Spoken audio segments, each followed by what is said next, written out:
இத்தல நீரைகனி அப்பமோடவள் கோரி தப்பிய கரி முகன் அடிவேணி திருமடி அவர் புத்தியில் உறைவார் கற்பகமன வினை கடிதேகம் தமும் மதியமும் வைத்திடும் மரன் மகன் மற்பொரு தீரல் போய் அதையானை மத்தள வைரனை உத்தவி புதல்வன் மட்டவில் மலர் கொடு பணிவேனே தமிழடைவினை முற்படுகிறதென்று முற்பட எழுதிய முதல்வோனே முப்புறம் எரிதாட்சிவனுரை ரதம் அச்சது பொடி செய்த அதிதீரா அத்துயரது கொடு சுப்பிரமணிபடும் அப்புணமதனிடைவமாகி அக்குறமகளுடன் அச்சிறுமுருகனை அக்கணமனவருள் பெருமா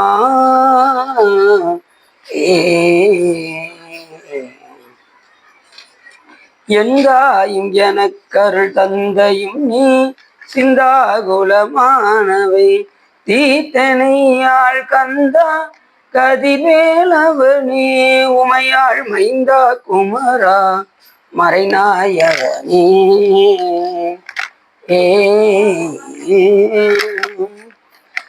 ஒளியர்கோன் வெப்படித்த புகழியர்கோன் கடல் போற்றி ஆளி விசை கல்வி தப்பில் அணிந்த வீராணி போற்றி வாலி திருநாவலூர் வன் தொண்டர் பதம் போற்றி ஓலிவழி தருவாதவரது திருத்தாள் போற்றி. எல்லாம் வல்ல சிவகாமிபாளுடன் ஆகிய கடல் வைத்தியநாசனுடைய பெரும் கருணை நாளம் எல்லாம் வல்ல சிவகாமிபாளுடன் ஆகிய ஸ்ரீ சகசிலிங்கேஸ்வர பெருமானுடைய பெரும் கருணை நாளம் நான் சிவதர்மோத்தரத்தில் கோபுரவியல் பகுதி 2 பற்றி சிந்திப்பதற்கு திருவருளும் குருவருளும் அடியார்களும் கூட்டினார். நாம் எப்பொழுதும் ஒரு பாடலை சிந்தித்து விட்டு சொல்லுவோம். அதன் அடிப்படையில் என்று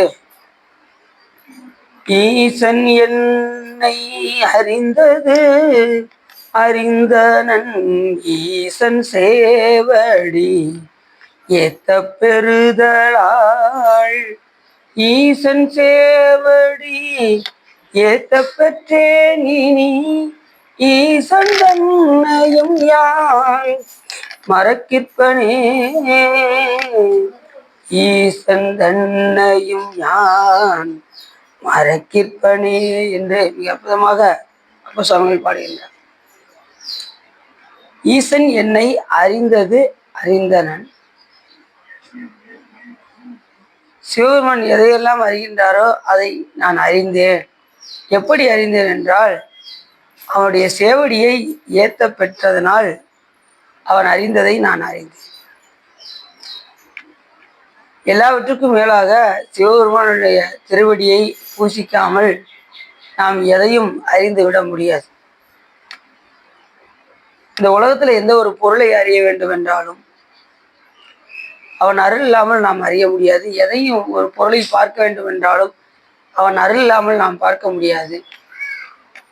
அதை ஆட்டுவித்தால் ஆரொருவர் ஆடாதாரே, அடக்குவித்தால் ஆரொருவர் அடங்காதாரே, ஓட்டுவித்தால் ஆரொருவர் ஓடாதாரே, உருகுவித்தால் ஆரொருவர் உருகாதாரே, பாட்டுவித்தால் ஆரொருவர் பாடாதாரே, பணிவித்தால் ஆரொருவர் பணியாதாரே, காட்டுவித்தால் ஆரொருவர் காணாதாரே, காண்பாராய் கண்ணுதலாய் காட்டாக்காலே என்று கூட அப்பசாமிகள் சொல்கின்றார்.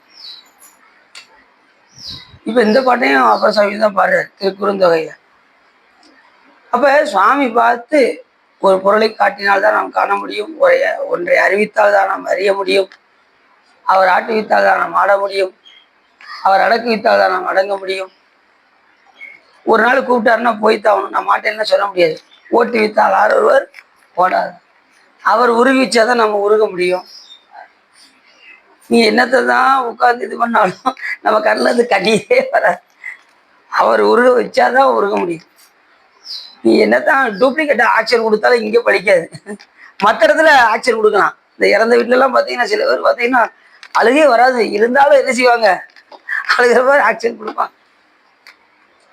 ஆனா இந்த உணர்வு வந்து வேற, அது வேற, இது வேற. இறைவனை உணர்ந்து தன்னுடைய இனிமையும் இறைவனுடைய பெருமையும் என்றைக்கு நாம் உணர்கின்றோமோ அப்பொழுது நம்ம கண்ணில் இருந்து வரும் பாருங்க ஒரு கண்ணீர். அதுதான் ஆனந்த கண்ணீர். அந்த கண்ணீர் ரொம்ப இனிக்கும்.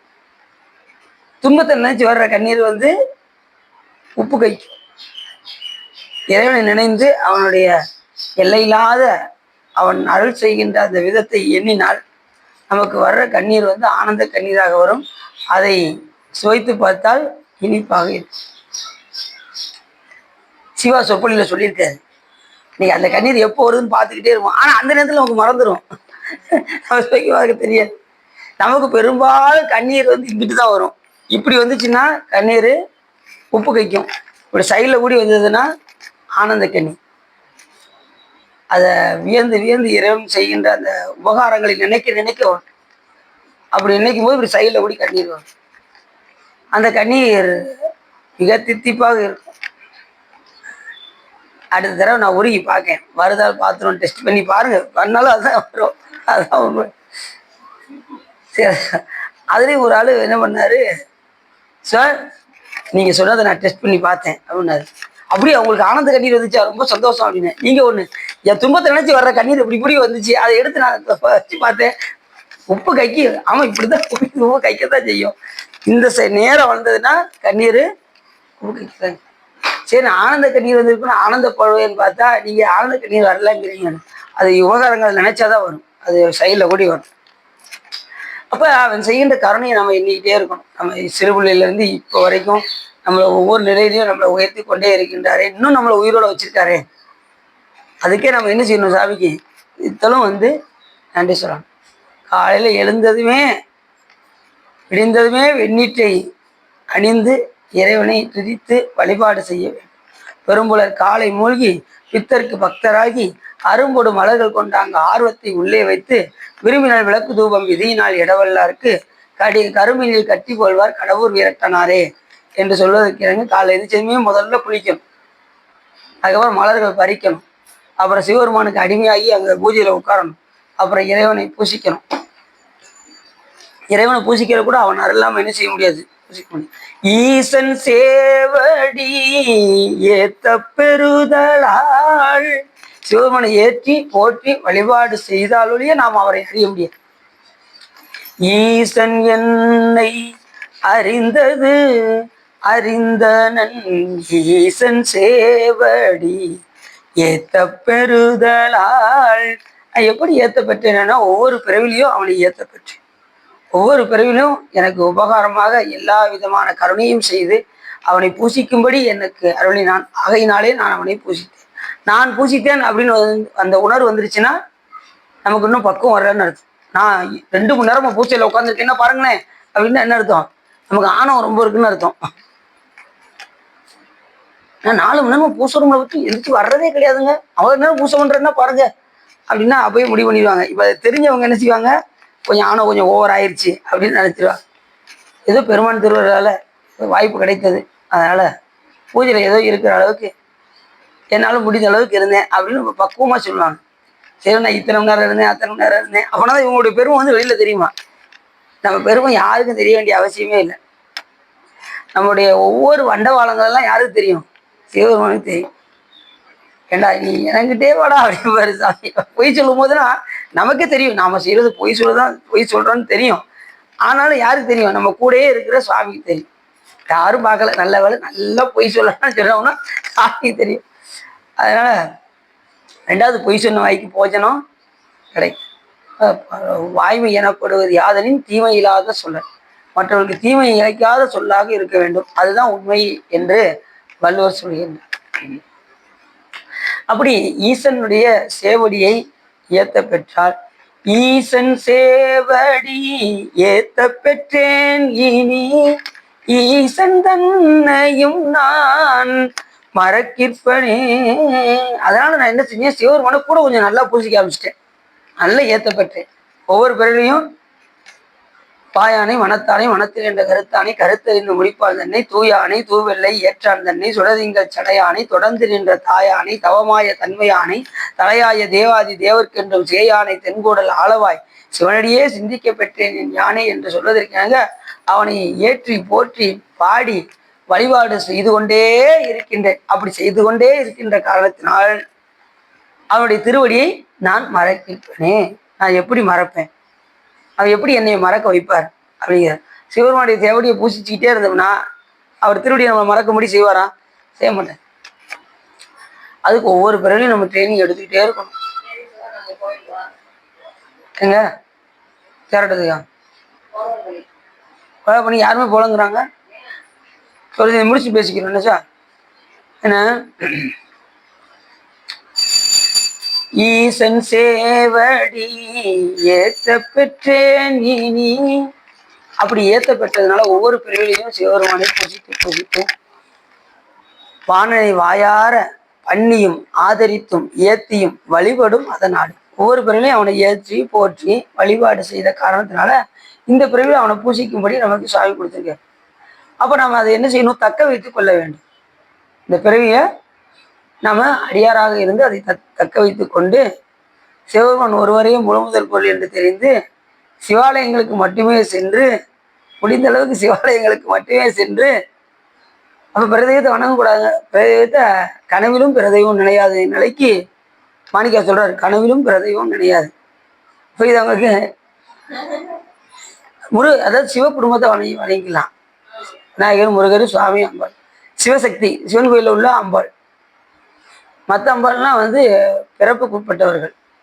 இப்போ மாரியம்மன், காளியம்மன் அவங்களாம் மற்ற எல்லா தெய்வங்களுமே சிறு தெய்வங்கள் பேர்.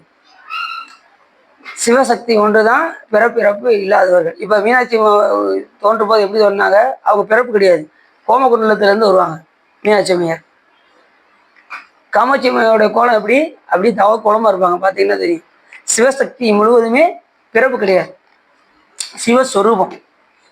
விநாயகர் பெருமான் சிவஸ்வரூபம், முருகப்பெருமான் சிவஸ்வரூபம், சுவாமி சிவம்.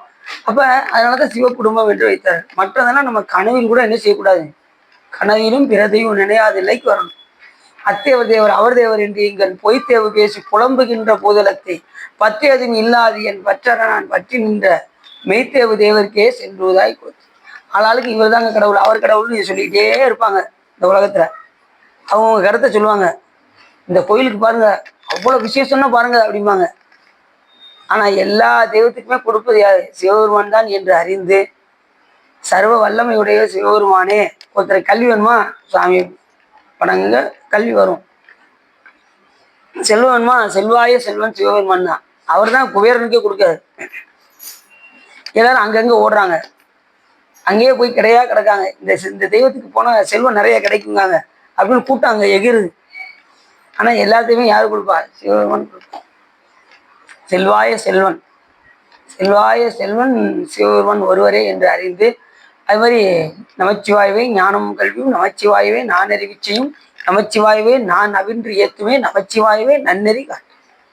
நல்ல நெறிக்கு கொண்டு செல்வதும் நமச்சிவாயம் தான். அதனால எந்த நிலையிலும் சிவபெருமானை தவிர கனவிலும் பிறதையும் நினையாத நிலைக்கு நாம் உயர வேண்டும்.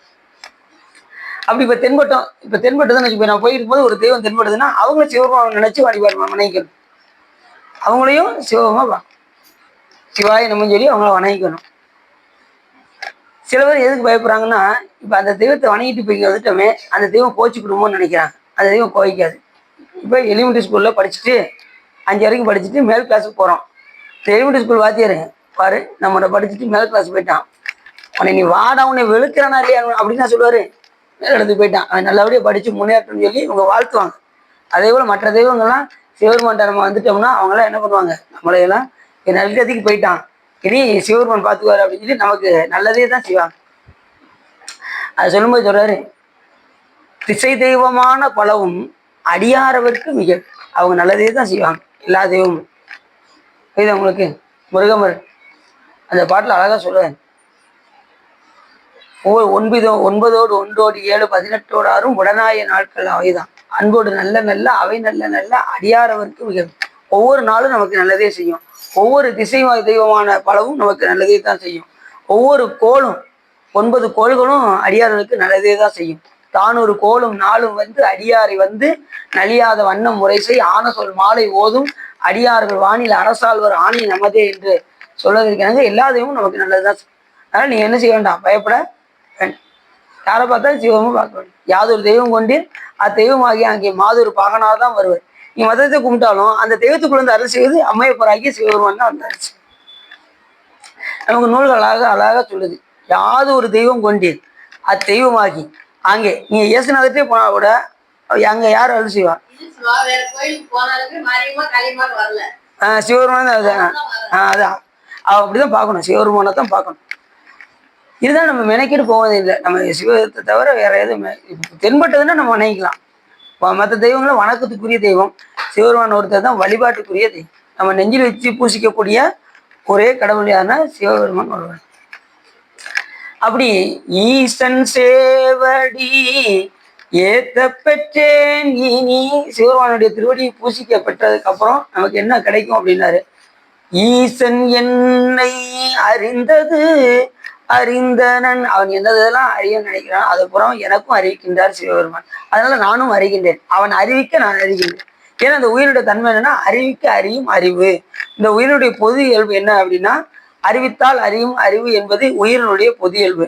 சார்ந்ததின் வண்ணமாக இருக்கக்கூடியது இதனுடைய சிறப்பு இயல்பு.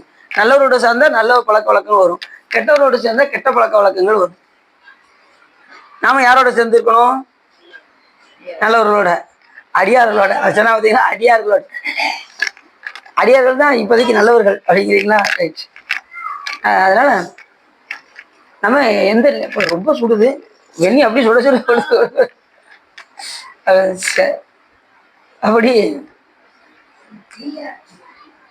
ஈசன் இல்லை, இது வெண்ணி தெரியாது, தீ தெரியும். ஈசன் சேவடி ஏத்த பெற்றேன் இனி, ஈசன் என்னை அறிந்தது அறிந்தன், ஈசன் சேவடி ஏத்த பெறுதலால் ஈசன் சேவடி ஏத்த பெற்றேன் இனி, ஈசன் தன்னையும் நான் மறக்கிறேன். அவனை மறக்காத நிலையை எனக்கு சிவபெருமன் தந்தருளினார். நான் எப்படி அவனை மறப்பேன்? இவ்வளவு உபகாரம் செய்கின்ற அந்த இறைவனை நான் எப்படி மறப்பேன் என்று யார் சொல்றா? அப்ப சுவாமி சொல்றாரு. எவ்வளவு அருமையா சொல்றாரு பாருங்க.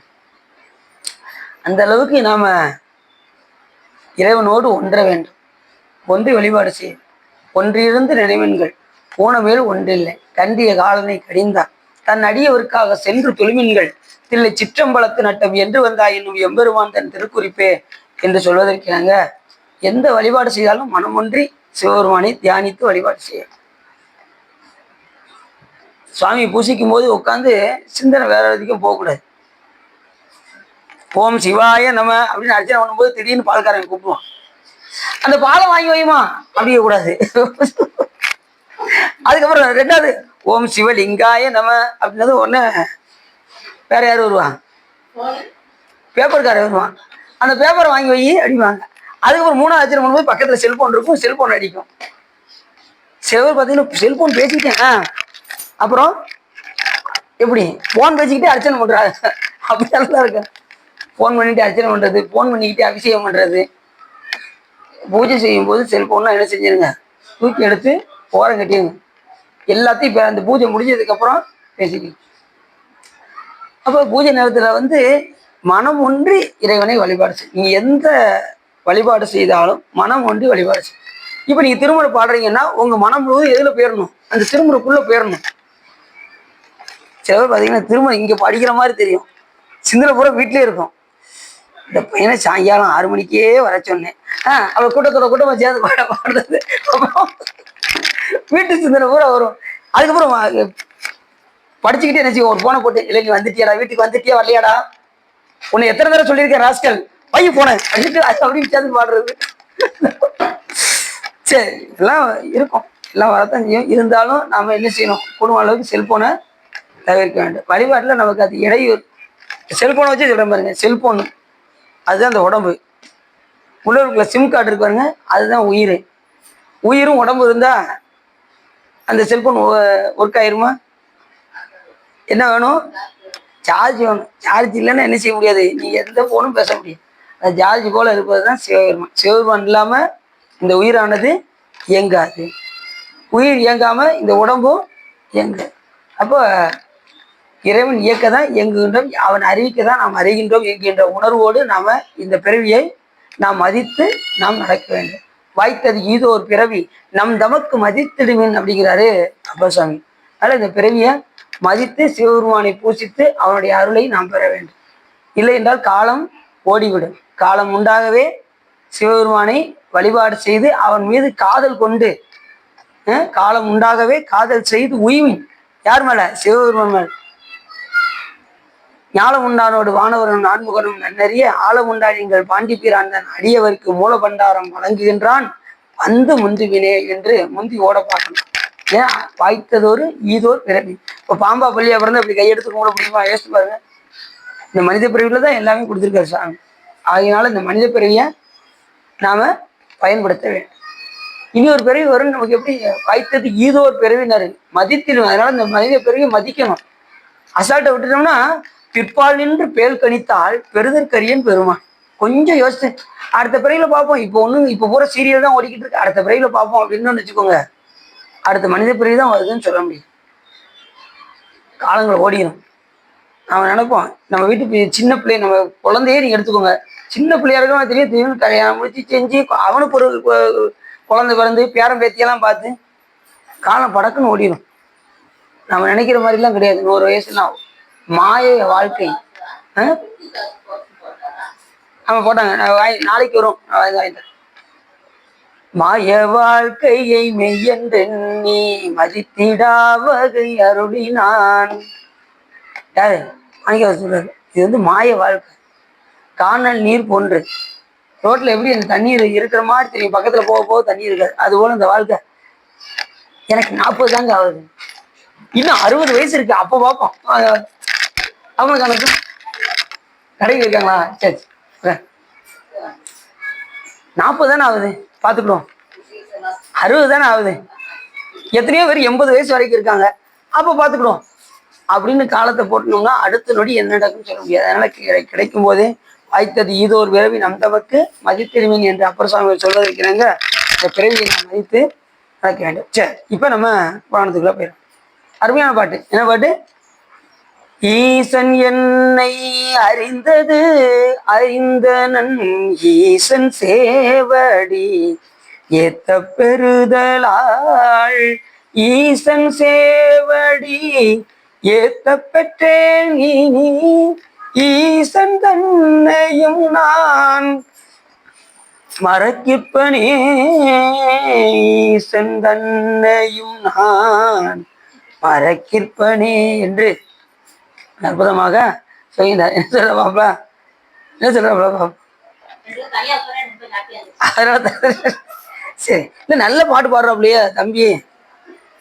பித்த புருஷன் எல்லா பாட்டும் தெரியுமா? பார்த்தீங்களா? சிறப்பு. ஒரு நாள் யூடியூப்ல எடுத்துட வேண்டியதான், பாட்டு பாடி வச்சுட்டீங்கன்னா. அப்படியா? சரி சிறப்பு. சரி, சென்ற முறை நம்ம அந்த அந்த அக்னி ஜுவாலையாக இருக்கக்கூடிய காலாக்னி ருத்ரரை பத்தி பார்த்தோம். காலாக்னி ருத்ரருடைய ஆலயத்திற்கு சிங்காதனமும் உயரம் 1000 யோசனை, அச்சிங்காதனத்தின் வித்தாரம் 2000 யோசனை என்க. பிரகாசத்தையுடைய காலாக்னி ருத்ரர் நாயனார் திருவேணியின் உயரம், அவருடைய திருவேணியினுடைய உயரமே 10000 யோசனை உயரம் அக்னி சுரூபமாய் இருக்கும் என்று அறிவாயாக என்று இப்ப யார் சொல்றான்? முருகப்பெருமான் வந்து அகத்தியமானவர் சொல்ற. இந்த பாதாள உலகம்னா எங்க இருக்கு? கீழ் உலகம்னு பேரு. மேல் உலகம் கீழ் உலகத்துல இங்க கீழ் உலகத்தை இப்ப எடுத்து சொல்ற. அக்காலாக்னி ருத்ர தேவநாயனார் வலக்கையில் மிகவும் பிரகாசத்தையுடைய வாளும் கம்பும் இடக்கையில் கட்கமும் வில்லும் தரித்திருப்பார். அப்ப இப்படி இப்படி கற்பனை பண்ணி பார்க்கணும். அவரு கையில் என்ன வச்சிருக்காரு? வாள், அம்பு, அடுத்து கட்கம், வில்லு, கோதண்டம் சொல்லுவோம் பார்த்தீங்களா, அது வில்லு, இதெல்லாம் தரித்திருக்கின்றார். யாரு? காலாக்னி ருத்ரன். வலக்கையில வாளும் அம்பும், இடக்கையில் கட்கமும் வில்லும். காலாக்னி ருத்ர தேவநாயனரை சூழ்ந்து அவரை போல் உருத்திரர்கள் 11 பேர் இருப்பாங்க அவரை சுற்றி. ஒவ்வொரு கோடி உருத்திரர்கள் பரிவாரமாக சூழ்ந்திருப்பார்கள். அந்த 11 பேருக்கும் 11 கோடி பேர். ஏற்கனவே நம்ம உருத்திரர்கள் 11 சொன்னோம் பார்த்தீங்களா? அந்த 11 பேருக்கும் 11 கோடி உருத்திரர்கள் சூழ்ந்திருப்பாங்க. இப்ப அந்த புவனத்துக்கு கொஞ்சம் மேல, காலாக்னி ருத்ரர் இருக்கக்கூடிய உலகத்துக்கு கொஞ்சம் மேல, காலாக்னி ருத்ர புவனத்துக்கு மேலே, முதல்ல காலாக்னி ருத்ரன் நல்லா தெரிஞ்சுக்கோங்க. இவர் தான் அழித்தல் தொழிலை செய்யக்கூடியவர். இப்ப படைத்தல் யாரு? பிரம்மா. காத்தல் விஷ்ணு. அழித்தல் சிவன் கூடாது, தப்பாயிரும். அழித்தல் தொழிலை இந்த ருத்ரர் தான் செய்வார். காலாக்னி ருத்ரர் தான் அழித்தல் தொழிலை செய்வார். கடைசி எல்லாத்தையும் பஸ்பமாகி அதை விபூதியாக எடுத்து பூசுபவரும் விபூதி ஆக்குவரும் இவர் தான். அந்த விபூதி ஆக்கும்போது எப்படி ஆக்குவாரு? பஞ்சபிரம்ம மந்திரத்தை இப்ப சொல்ல போறாரு. பஞ்சபிரம்ம மந்திரத்தை சொல்லி தான் அவர் என்ன செய்வாராம், அந்த விபூதியாக ஆக்குவார். காலாக்கி ருத்ரன் பேர். அத வடமொழியில பஸ்பம் என்றும் பசிதம் என்றும் ரச்சை என்றும் சாரம் என்றும் விபூதியை வழங்குவார் வடமொழியில. தமிழ் என்ன பேரு? விபூதி என்றும் திருநீரு என்றும். நம்முடைய ஆணவத்தை நீட்டு செய்வதனால் அது திருநீரு என்றும். விபூதி என்றால், பூதி என்றால் செல்வம், விபூதி என்றால் மேலான செல்வம். நாயகன் என்றால் தலைவன் என்றும், விநாயகன் என்றால் மேலான தலைவன் என்றும் பொருள்படும். அதே போல விபூதிக்கும் பூதி என்றால் செல்வம், விபூதி என்றால் மேலான செல்வம். விபூதிக்கு மேல ஒரு செல்வம். நாம செல்வம்னா எதை நினைக்கிறோம்? இதைத்தான் நினைக்கிறோம். அன்னைக்கு நாங்கள் எல்லாம் அடியாரெல்லாம் குற்றாலத்துக்கு போயிருந்தோம். ஐயா உங்க எல்லாத்துக்கும் செல்வம் கொடுக்கணுயா அப்படின்னது உடனே கூட இருக்கவங்க எவ்வளவு தருவாங்க, என் பக்கத்துல எவ்வளவு தருவாங்க, எவ்வளவு தருவாங்க அப்படின்னு. முதல்ல செல்வம்னா எதுவும் தெரிஞ்சுக்கோங்க, இப்ப உங்களுக்கு கொடுப்பாங்க பாருங்க அப்படின்னு. ஆளாளுக்கு ஒரு பாக்கெட் திருநீர் எடுத்து கொண்டு வந்து கொடுத்தாங்க. சிவா செல்வம் சொன்னாங்க, எதுவும் கொடுப்பாங்களா? இதுதான் உங்களுக்கு செல்வம் அப்படின்னது. ஓ அப்படியா? ஏன்னா விபூதிக்கு மேல செல்வமே கிடையவே கிடையாது. இந்த செல்வம் நமக்கு இன்னைக்கு ஒரு நாள் இன்னைக்கு இருக்கும், நாளைக்கு இது ரொம்ப கொதிக்குது. அதுல தண்ணின்னா அந்த தண்ணி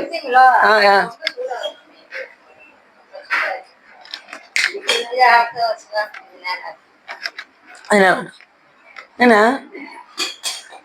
இந்த செல்வம் அழிந்து விடும், அந்த செல்வம் அழியாத செல்வம். விபூதி அழியாத.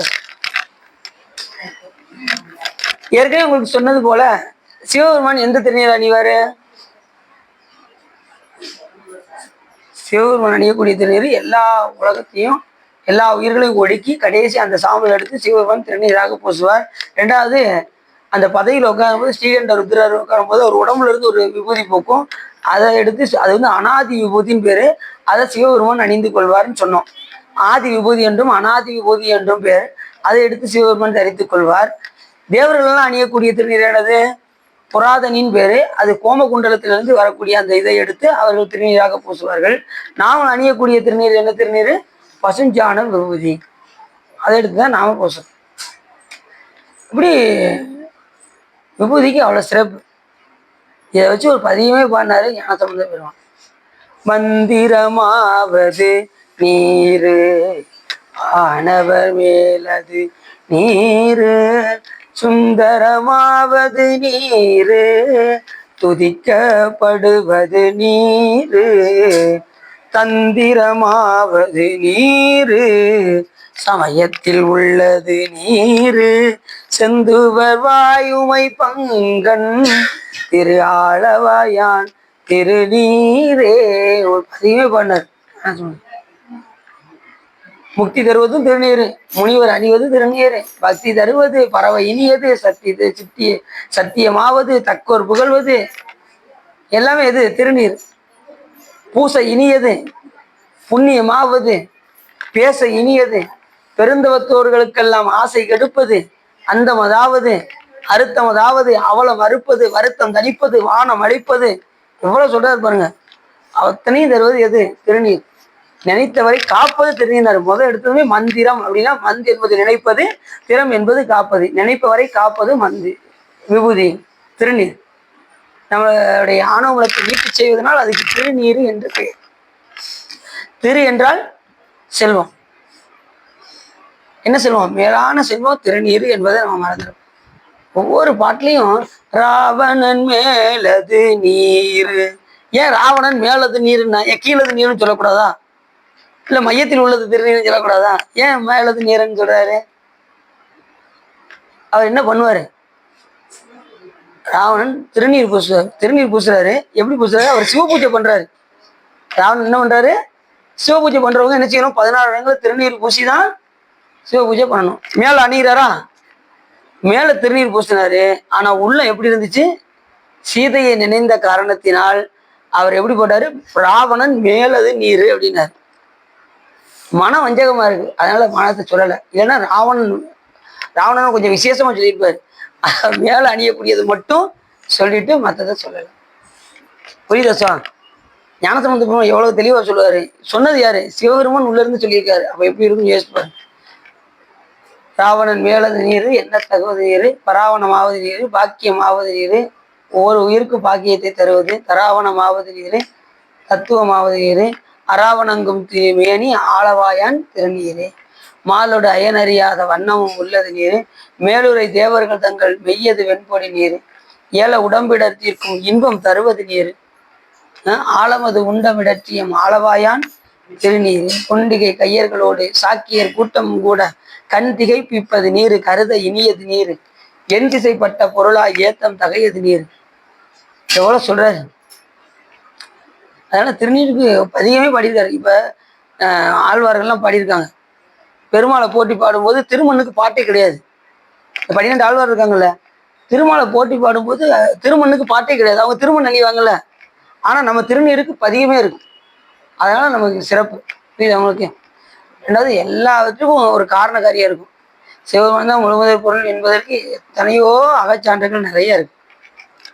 ரெண்டாவது அவர்களுக்கே வழிபட பக்தர்களையும் திருக்கோயிலையும் கொடுத்தது சிவபெருமான் தான். நம்ம ஏற்கனவே நம்ம படிச்சிருக்கோம். திருமாலுக்கு வணங்க பக்தர்களையும் 108 திவ்ய தேசங்களையும் கொடுத்தது யாரு? சிவபெருமான் தான். வாங்க சார். அவங்க ஏன் சார் அங்கே ஊருக்கு போயிருக்காங்களா? ஊருக்கு போயிருக்காங்களா? இல்லையா? கேச்சு. அப்படி வழிபட பக்தர்களையும் சிவபெருமான் தந்தருளினார் என்று நாம் மனதிறப்ப. அப்ப இந்த காலாக்னி ருத்ரர் தான் என்ன செய்யறாரு? அழித்த தொழிலை செய்கின்றார். அப்ப படைத்தல் பிரம்மா, காத்தல் விஷ்ணு, அழித்தல் தொழிலை செய்கின்ற ருத்ரர் தான் இந்த காலாக்னி ருத்ரர். அந்த அடி முடியும் தேடி போகும்போது பிரம்மா யான் பெரியவன், யானை பிரம்மம் 2 பேரும் சண்டை போடும்போது இந்த காலாக்னி ருத்ரர் தான் தனியா போயிட்டாராம். போய் பெருமானே இப்படி சண்டை போடுறாங்களே, என்ன பண்ண போற அப்படின்னு சொல்லி அவர் மட்டும் ஒதுங்கி போய் சுவாமியை வேண்டினார். அப்படி அழல் பிளம்பா சாமி அவர்களுக்கு முன்னாடி வந்து தோன்றார். நீண்ட மாலும் அயனும் வெறுவ நீண்ட நெருப்பை விருப்பிலேன். மாணிக்கவாசர் சொல்றாரு.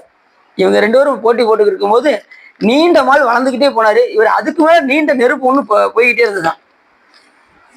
திருமாலுக்கு நீண்ட மால்னே பேரு. ஏன்னா அவர் வளர்ந்துட்டு போனாரா, அதனால அவருக்கு நீண்ட மால்னே பேரு. நீண்ட மாலும் மாணிக்கவாசர் சர்டிபிகேட்டே கொடுக்குறாரு. அவர் நீண்ட மாலுங்க அப்படிங்கிறார். நீண்ட மாலும் அயனும் பெறுவ நீண்ட நெருப்பை விருப்பிலேனே அப்படிங்கிற. அப்ப இந்த காலாக்னி ருத்ரர் தான் அழித்த தொழிலை செய்கின்றவர். இவர் அனுஷ்டானத்துல முக்கியமா வருவார். இவரை நினைஞ்சுதான் நம்ம அனுஷ்டானம் செய்ய வேண்டும். காலாக்னி ருத்ரர் ரொம்ப முக்கியமானவர். அதனால விபூதி பூசும் போதெல்லாம் அவரை நாம நினைக்கணும். இவர் புவனத்துக்கு கொஞ்சம் மேல 28 கோடி நரகம் இருக்கும். அப்ப எல்லாமே எங்க இருக்கு? கீழே. அவர் உலகத்துக்கு கொஞ்சம் மேல எந்த உலகம் இருக்கு? 28 கோடி நரகம் இருக்கக்கூடிய உலகம் இருக்கு. இந்த நரக புவனத்தை விசாரித்து அறியும் இடத்து ஒன்றின் மேல் ஒன்றாக 28 தளமாக கட்டின மனை போன்று இருக்கும். இதே ஒன்று வீடு மாதிரி இருக்குமா. அது எப்படி பாருங்க. அதில் அதிபாதக முதலிய பாவ வேதங்களை புரிந்தவர்கள் கிடந்து வேதனையுறுவார்கள். நரகங்களின் அளவு விசாரிக்கும் இடத்து 30 கோடியே 200,000 யோசனை தூரம். ஒரு யோசனை தூரத்துக்கே அமெரிக்கா சொல்லியிருக்கேன். எவ்வளவு? 30 கோடியே 200,000 யோசனை தூரம் அந்த நரகம் இருக்குமா. நீங்க நம்ம இந்த ஒரு உலகத்தை பார்த்துக்கிட்டு அதிசயப்பட்டுக்கிட்டு இருக்கோம். இந்த மாதிரி பாதாள உலகத்துல எண்ணில்லாத உலகங்கள் உள்ள கிடக்கும். எத்தனையோ கோடி நரகங்கள், 28 கோடி நரகமும், ஒவ்வொரு நரகமும் அவ்வளவு விசாலமா எத்தனையோ கோடி யோசனை தூரம் ஒவ்வொரு நரகமும் இருக்குமா. தண்டனைலாம் அதாவது எப்படி சொல்ல, அந்த அளவுக்கு விசேஷமா கவனிப்பாங்க. தவறு செஞ்சா உள்ள கூட்டு போய் அதல விதலை சுதலை தராதலை மகாதலை ரசாதலை பாதாள உலகத்துக்கெல்லாம் போய் ஒவ்வொரு உலகத்துலையும் அடினா அடி செமத்தியா வாங்கி, ஆனா அதுல கூட சாமியுடைய கருணை. அந்த அடி வாங்குறது கூட அதுக்கு தகுந்த மாதிரி கணத்தை தோலை கொடுக்காரு. நல்லா அடி வாங்கப்பா அப்படின்னு. ஏன்னா திருந்துறதுக்காக. சாமியுடைய கருணை என்னன்னா எப்படியா திருந்தணும், அவ்வளவுதான். ஆனா உணர்வு இருக்கும். அணிவிக்கும் போது அந்த உணர்வு இருக்கும். உணர்வு வந்ததுக்கப்புறம் இனிமேல் தவறு செய்யக்கூடியாதுங்கிற எண்ணம் வந்ததுக்கப்புறம் அந்த உடம்பு நீங்கி மறுபடியும் பிறவிக்கு வரும். ஆனா எங்க போனாலும், எத்தனை நரகத்துல போய் அனுபவிச்சாலும், எத்தனை சொர்க்கத்துல போய் அனுபவிச்சாலும் கடைசி எங்க தான் வரணும்? மண்ணுலகத்துக்கு தான் வரணும், அதை மறந்துடக்கூடாது. மண்ணுலகத்துல வந்து சிவபூஜை செய்யாம மோட்சம் அடையவே முடியாது. அதனாலதான் அப்பர் சொன்னாரு, வாய்த்தது ஈதோர் பிறவி நம் தமக்கு மதித்திடுமின் அப்படின்னாரு. இந்த மனித பிறவி உனக்கு கிடைச்சிருக்கேப்பா, இதை நீ விட்டுறாத. இப்பிறவி தப்பிடில் எப்பிறவி வாய்க்கும். பாம்பா பள்ளியா பிறந்தா நீ பூஜை செய்ய முடியுமா? திருக்கோயிலுக்கு போக முடியுமா? சிவபெருமான என்ன முடியுமா? அதனால இந்த பிறவி மதி. முதல்ல இந்த பிறவியை மதிச்சாதான் நீ, உனக்கு அப்படி ஒரு பிறவியை சுவாமி கொடுத்துருக்காரு, மனித பிறவி. இந்த பிறவியை விட்டுட்ட மறுபடியும் மனித பிறவி தான் வருதுன்னு நீ நினைச்சு கூட பாத்துறாது. பிற்பால் நின்று பேல் கணித்தால் பெருதற்கரியன் பெருமான். கொஞ்சம் இல்லை நீங்களாம் போங்க, நான் பதறாம அடுத்த பிறவியில வரேன் அப்படின்னு நினைச்சிட்டோம், சிவபெருமான் கிடைக்கவே மாட்டார். மாணிக்கவாசர் சொல்றாரு, பிற்பால் நின்று பேல் கணித்தால் பெருதற்கு அரியன் பெருமான். அரியனா கிடைக்கவே மாட்டான். தம்பிலாம் எப்படி பாட்டு பாடுறான்னு உண்மையை எனக்கு ஆச்சரியமா இருந்துச்சு. அன்னைக்கு தான் அடின்னு பார்த்தேன். அமைதியா இருக்கிறவங்க நம்ப கூடாதுன்னு இப்பதான் தெரியுது. ரொம்ப அமைதியா இருக்கிறாப்லையே நினைச்சேன். கிருத்தாபுரீஸ்வரர் பாட்டு முழுக்க பார்க்காம பாடுறாப்புல. உண்மையிலே ஆச்சரியமா இருந்துச்சு. சரவணவேல் நையா, வெரி குட். உண்மையில பாராட்டணும். நான் அன்னைக்கு படிக்கும்போது அடியே தெரிஞ்சுச்சு. உண்மையிலே பாராட்டாம இருக்க முடியல. இன்னும் நிறைய பாட்டு பாடுவீங்களா? சிறப்பு, டெய்லி பாடுங்கண்ணா. அப்படிதான் நம்ம சிவபெருமான் மேல அன்பு செலுத்த முடியும்னா. சிவபெருமானுக்கு ரொம்ப பிடிச்சது பாட்டு தான், நல்லா பாடுங்க. தினசரி பாடிட்டு ஸ்கூல் போங்கன்னா சரி எல்லாருமே. உடனே அப்பாட அவருக்கு தப்பா சொல்றாங்க, நமக்கு கிடையாது அப்படின்னு யாரும் வந்துடுறாங்க. எல்லாருக்குமே அதுதான் உபகாரம். நீங்க இப்போ வந்து பச்சை குழந்தை ஆயிடணும். நம்ம பெரிய ஆளுங்கிற அந்த அந்தஸ்தையே நம்ம நினைக்க கூடாது. எனக்கு எத்தனை வயசு, நான் போய் உட்காந்து பாடிக்கிட்டு இருக்க முடியாதுல்ல அப்படின்னு நினைக்க கூடாது. வீட்டில் இருந்து கூட, இல்லை திருக்கோயிலுக்கு வந்து கூட, வீட்டில் பாடினா 1 மடங்கு, திருக்கோயில வந்து பாடினா அனந்த கோடி மடங்கு. உங்களுக்கு எது நீங்களே சூஸ் பண்ணிக்கோங்க. எதுவுமே கோயில வந்து செஞ்சா புண்ணியங்கள் கூட. அதுக்காக புண்ணியம் கிடைக்குங்கிற நினைப்போடு நம்ம வந்து என்ன செய்யக்கூடாது, அதிகம் பாடக்கூடாது. பெருமான் மேல அன்பு வர வேண்டும் என்கின்ற உணர்வோடு பாடணும், அதுதான் முக்கியம். புரிஞ்சுச்சா? அதனால எது செய்தாலும் கோயில வந்து செஞ்சா சிறப்பு. அன்னைக்கு முற்றோதல் பண்ணீங்களா? சிவபெருமான் கணக்கு எழுதிப்பாரா எழுத மாட்டாரா? எழுதும் கீழ்கணக்கு இன்னம்பர் ஈசனே. இது முற்றோதல் பண்ணிருச்சியா? கொஞ்சம் எழுதுனா 10 மார்க்கு, பாதியில எழுதிச்சு போனா 50 மார்க்கு, முழுசா இருந்தா 100க்கு மார்க். அவ்வளவுதான், முடிஞ்சு போச்சு. சிலர் என்ன செய்வாங்கன்னா இங்க கொஞ்சம் படிச்சு வீட்டை போய் கூட படிப்பாங்க. இப்ப மகேஷ் பார்த்து அன்னைக்கு அவங்க சூழ்நிலை அப்படி வீட்டில் போய் கூட படிப்பாங்க, நமக்கு தெரியாது. சொல்றேன் பொதுவான கருத்து, சரிதானா? அதனால எதுவுமே திருக்கோயில வந்து செஞ்சா புண்ணியங்கள் கூட. அது மாதிரி பூஜை வந்து நம்ம வீட்டில் செய்யறதுக்கான கோயில போய் வச்சு சிவ பூஜை செஞ்சா அந்த கோடி மடங்கு சிறப்பு. ஆனா என்ன ஒரு பிரச்சனைனா, எல்லாரும் சுத்தி பார்ப்பாங்க. நம்ம ஆண் பார்த்த மூர்த்தத்தை வந்து வெளியில தெரியாம நம்ம பூஜை பண்ணணும். குடும்பம் அளவுக்கு யாரும் பார்க்கக்கூடாது. அது நமக்கும் அந்த ஆன்மாத்த மூர்த்திக்குமே உள்ள ஒரு சிறப்பு. அது அப்படியே உள்ளுக்குள்ள அப்படியே வாங்கி வாங்கி அன்றாடம் பூஜை செஞ்சு செஞ்சு செஞ்சு அந்த ஆத்மாத்த மூர்த்தத்தை அப்படியே உள்ளுக்குள்ள கொண்டு வந்துடும். அது இல்லாம நமக்கு பிரிவாற்றமே இருக்கக்கூடாது. அந்த ஆன்மா வேற நம்ம வேறங்கிற அளவுக்கு நாம அது மேல அன்பு செலுத்தணும். அந்த அளவுக்கு ஆத்மாத்தம் ரொம்ப சிறப்பு. பரார்த்தம் அது வந்து ஆச்சாரியர்களுக்கு, ஆன்மார்த்தம் அடியார்களுக்கு. அதனால அந்த மூத்தத்தை எந்த உள்ள பழகிக்கொண்டே இருக்க வேண்டும். பூசித்து பூசித்து பழகிக்கொண்டே இருக்க வேண்டும். அப்ப இந்த காலாகிருதத்தில் வந்து எப்படின்னா, இந்த அழித்தல் தொழிலை அவர் செய்வார். அவருக்கு மேல இந்த நரக கோணங்கள்லாம் இருக்கான். இப்ப அண்டத்தை முதல்ல சொல்லி அதுக்கப்புறம் தான் உள்ள போவார் போல தெரியுது இந்த போவரவியல்ல. முற்கூறிய 30 கோடியே 200,000 யோசனை உயரத்துள் நடுவே நடுவே இருக்கிற இரும்பு மயத்தால் உண்டாகிய புட்களும் நரக குழிகளும் ஆழங்களும் அவற்றின் மேலே இருக்கிற இடைவெளிகளின் உயரமும் அடங்கும். இவற்றில் இடையில் இருக்கின்ற புடங்களுக்கு அளவு அதிகமாக இருக்கும். ஒவ்வொரு புடங்கள்னா இது ஓட்ட மாதிரி ஆழமா இருக்குமா. அந்த ஆழத்துக்குள்ள உள்ள இறக்குறது வைக்கிறது முட்கள். இப்ப தீவனை செஞ்சா முள்ளு வழியிலே கூட்டு போவாராம். நன்மை செஞ்சிருந்தா நல்ல பஞ்சுமத்தில நடந்து கூட்டு போய் சொர்க்கத்தை போய் அனுபவிக்கப்பாங்க. தீவனை செய்தவர்களுக்கெல்லாம் அடித்தல், முட்கள் மேல் நடக்க வைத்தல் போன்ற செயல்கள்லாம் செஞ்சுதான் என்ன செய்வாங்களாம், கூப்பிட்டு செல்வார். இப்ப நீங்க பயப்பட வேண்டாம். என்னன்னா, நீங்க சிவபெருமான வழிபாடு வந்ததுக்கப்புறம் நீங்க அந்த முள்ள நடக்கிறது இதெல்லாம் நீங்க கவலைப்பட வேண்டாம். என்னைக்கு நமச்சிவாயத்தை நாவில் நவீனத்தை ஏற்றியாச்சுன்னா நம்ம நரகத்தை பற்றியே என்ன செய்ய வேண்டாம், செய்ய வேண்டாம். இதெல்லாம் தெரிஞ்சுக்கிறதுக்காக நம்ம படிக்கிறோம். புரிஞ்சிச்சு உங்களுக்கு? ஏன்னா யமதூதரும் அஞ்சியவர் இன்சொல்லால் நயமந்து ஓதவல்லாதவை நன்னினால் நியமம் தான் நினைவார்க்கு இனியா நெற்றி நயனன்னாமும் நமச்சிவாய்வு. நமச்சிவாயத்தை யார் சொல்கின்றார்களோ யமதூதர்களும் அஞ்சுவார்கள். அவர்கள் பயப்படுவார்கள். இது யாருடைய வாக்கு? ஞானசம்பந்த பெருமானுடைய வாக்கு. அதனால நீங்க கவலைப்பட வேண்டாம். எந்த நிலையும் சாமி மேல அன்பு செலுத்த செலுத்த உங்களுக்கு தீவினையே வந்து சேராது. எந்த இதுவும் உங்களை ஒன்றும் பண்ணி விடாது. கோள்களும் நாளும் உங்களை ஒன்றும் பண்ணி விடாது. திசை தெய்வமான பலவும் உங்களை ஒன்றும் செய்து விடாது. எல்லாமே உங்களுக்கு நன்மையே தான் செய்யும். ஆனா நீங்க எந்த அளவுக்கு இருக்கணும் சாமி மேல? ஒரு துளி அன்பு செலுத்தினாலே உங்களை விட மாட்டேன் சாமி. அந்த அளவுக்கு பக்தியே சிவபெருமான் மேல் நீங்கள் செலுத்தணும். அதையும் மாணிக்கவாசகர் பாடினாரு, சாமி எத்தனையோ அடியார்கள் எல்லாம் இருக்காங்க, என்னை எப்படி சாமி நீ ஆட்கொண்டன்னு மாணிக்கவாசகர் அப்படியே அழுகுறாரு. பாட்டு சொல்றாரு, அன்பராகி மற்ற அரும் தவம் முயல்வார். எத்தனையோ அடியார்களும் அருந்தவம் பண்றாங்க, நான் அப்படிலாம் ஒண்ணு செஞ்ச மாதிரி எனக்கு தெரியவே இல்லை. ஆடுகின்றலை கூத்துரையான்களுக்கு அன்பில்லை, பாடுகின்றலை பதைப்பதும் செய்யலை, பணிவளர் சூடுகின்றதில்லை சூட்டுகின்றதும் இல்லை, ஒரு பணி நான் செஞ்சலையே சாமி அப்படிங்கிறது. அருந்தவம் எத்தனையோ அடியார்கள்லாம் உன்னை வழிபாடு செஞ்சு அருந்தவம் முயல்றாங்க, அதுக்காக முயற்சி பண்ணிக்கிட்டே இருக்காங்க. எத்தனையோ அடியார்கள் அந்த மாதிரி செய்யறாங்க. அயனும் மாலும் மற்ற அழல் ஒரு மெழுகான். மற்றவங்களாம் பிரம்மா விஷ்ணு முத கொண்டு என்ன செய்யறாங்க? உருகுறாங்க, உன்னை நினைந்து நினைந்து உருகுறாங்க. அவங்க சிவபூஜை பண்றாங்க. என்பராய் நினைவார் இணைப்பலர் இருக்க எத்தனையோ பேர் உன்னை வழிபாடு செய்து எத்தனையோ பேர் பல பேர் இருக்காங்க, உன்னை நினைக்கிறவங்க பல பேர் இருக்காங்க.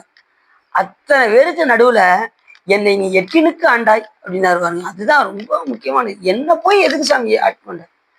நான் ஒரு தவம் செய்யலையே, எட்டினுக்கு என்னை ஆண்டாய். பண்பராய் முருடு ஒக்கும் என் சிந்தை மரக்கன் என் செவி இரும்பிரும் வலிது. நான் சாதாரண நினைக்கிற ஆளே கிடையாது. ஏன்னா என் கண்ணில் மரக்கண் அப்படின்னாரு. என்னுடைய சிந்தை இரும்ப விட வலியது. சாதாரணமா என்னால ஒன்னு நினைக்கிறது ரொம்ப கஷ்டம். என்னுடைய நினைப்பு எப்படி வேணா பராய மரம் எப்படி இருக்குமா, அது கணு அவ்வளவு ஸ்ட்ராங்கா இருக்குமா. அது போல நான் சிவத்தை தவிர மற்ற எல்லாத்தையும் சிந்திச்சுக்கிட்டு இருக்கேன். ஒன்ன சிந்திக்காம மற்றதுல உறுதியா இருக்கேன், ஒன்ன நினைக்காம. வன்பராய் ஒக்கும் என் சிந்தை வன்பராய் முருடக்கும் என் சிந்தை மரக்கன் என் செவி இரும்பினும் வழிதான். தென்பராய் துறை சிவலோகா திருப்பெருந்துறை மேவிய சிவனே அப்படிங்கிறாரு. புற்றுமாய் மரமாய் புனல் காடை உண்டியாய் அண்ட வானவரும் யாவரும் அறிவதற்கரிய பெருமான் சிவபெருமான். யாரும் கணக்கெடுக்காத பெருமான். எல்லாரும் போய் ஒவ்வொருத்தரும் தவம் பண்றாங்க. சில பேர் தவம் பண்ணி புத்தெல்லாம் முளைச்சிருது, புத்து முளைச்சிருது. அப்படிலாம் அருந்தவம் முயல்கிறவங்கலாம் எத்தனையோ இருக்க. என்ன எப்படி சாமி நீ ஆண்ட அப்படிங்கிறார். ஒவ்வொரு பாட்டிலையும் பார்த்தீங்கன்னா நினைச்சு பார்த்தாலே மாணிக்கவாசக பெருமான் நமக்காக எவ்வளவு அறிவிச்சிருக்காரு. அதெல்லாம் ஒவ்வொரு பாடல்ல நம்ம படிக்கும் போதே, இப்ப யார் ஒருவருக்கு அந்த திருவாசகத்தை பாடும்போது கண்ணில் கண்ணீர் வருதோ அவங்க ரொம்ப உணர்வுடையவர்கள்ங்கிறத மறந்துருங்க. அவங்க அதை உள் வாங்கி படிக்கணும். பாடும்போது சரி இப்படி சொல்றாரு அப்படின்னு நம்ம கண்ணு கண்ணீர் தார தாரையாக கொண்டே இருக்கு. அதை நான் என்னைக்கு பார்த்தேன் அப்படின்னா, இந்த திருட்டு படத்துக்கு போனேன். அங்க ஒரு அம்மா புஸ்தகத்தை அப்படி தூக்கி வச்சுட்டு முழுசா பார்க்காம படிக்காங்க. இத்தனைக்கும் அவங்க படிச்சவங்க கிடையாது, நல்லா தெரிஞ்சுக்கோங்க. கேள்வி ஞானம் படிக்கல சுவா, அவங்க படிக்காதவங்க. கேட்குறேன் எத்தனை வரைக்கும் படிச்சிருக்கீங்க கேட்குறேன். சாமி நீங்க ஒண்ணு, நான் எனக்கு நான் ஸ்கூலுக்கே போனதில்லை அப்படின்னாங்க. அரண்டுட்டேன். ஸ்கூலுக்கு போனது கிடையாது, ஆனா புஸ்தகம் முழுக்க பார்க்காம படிக்காங்க. இது திருவாசகத்தை. உண்மையிலே ரொம்ப ஆச்சரியமா போச்சு. கேள்வி ஞானம் அப்படியே கேட்டுக்க. இது வரைக்கும் எத்தனை திருவாசகம் முற்றோதல் பண்ணியிருக்கீங்க? ஒரு 120 இருக்கும் நினைக்கிறேன் அப்படின்னாங்க. 120 பண்றதுனால அப்படியே உங்களுக்கு ஃபுல்லா மனப்படம். இப்ப நம்மளும் 120 பாடுவோமே, மனப்படம் ஆயிருக்கீங்க. அதை உள் வாங்கணும், அதுலதான் இருக்கு விஷயம். அதுலயே ஊறணும். ரெண்டாவது அதுல ஒன்றணும். ஒன்றுனா தான் மனப்பாடம் ஆகும், ஒன்றனா ஆகாது. அந்த அளவுக்கு அவங்க பக்கத்திலே இருந்து எவ்வளவு உணர்வோட பாடியிருக்காங்க பாருங்க. ரெண்டாவது அந்த 120 முற்றுதல் பண்ணதுனால அவங்க கண்ணுல இருந்து தார தாரையா கண்ணீர் இதெல்லாம் நமக்கு எப்போ வரப்போகுதுன்னு தெரியல. அந்த உணர்வுலாம் நமக்கு எப்போ வரப்போகுதுன்னு தெரியல. இன்னும் நம்ம நிறைய பண்ணணும். முற்றுதல் பண்ணிக்கிட்டே இருந்தா தான் வரும். சிவருமானுடைய உபகாரங்களை நம்ம நினைச்சுக்கிட்டே இருக்கணும். நம்மையும் ஒரு பொருளா மதிச்சு புலையனேனையும் பொருள் என நினைந்து உன் அருள் புரிந்தனை புரிதலும் கடித்து தலையினால் நடந்தேன் விடைப்பாகா சங்கரா என்னில் வானவர்க்கெல்லாம் இளையனே அலை நீர் விடம் உண்ட நித்தனே என்னை செத்திட பணியாய் திருப்பெருந்துறை மேவிய சிவனேங்கிறாரு. எதுக்கு சாமி நான் இருக்கேன்? உன்னை அடைஞ்சு கூட இந்த புலையின பொருள் என்ன நினைச்சு எனக்கு நீ ஆட்கொண்டிருக்கேன். நான் அப்படி இருந்து கூட நான் மறுபடியும் என் தலையெல்லாம் நடக்கேன். எப்படி ஆணவத்துல நான் திரியிறேன் அப்படிங்கிறது. தலையினால் நடந்தேன் கிடைப்பாக சங்கரா என்னில் வானவர்க்கெல்லாம் நிலையனே அலை நீர் விடம் உண்ட ரித்தனே என்னை செத்திட பணியா. இப்படி நினைக்காம உன்னை வழிபாடு செய்யாம நான் இந்த இருந்து என்ன பண்ணிய செத்திட பணியா நான் சாவது மேல் அப்படிங்கிற எத்தனை இடத்துல சொல்றாரு. இந்த பணியெல்லாம் செய்யாம நான் எதுக்கு இந்த உலகத்துல இருக்கணுங்கிற.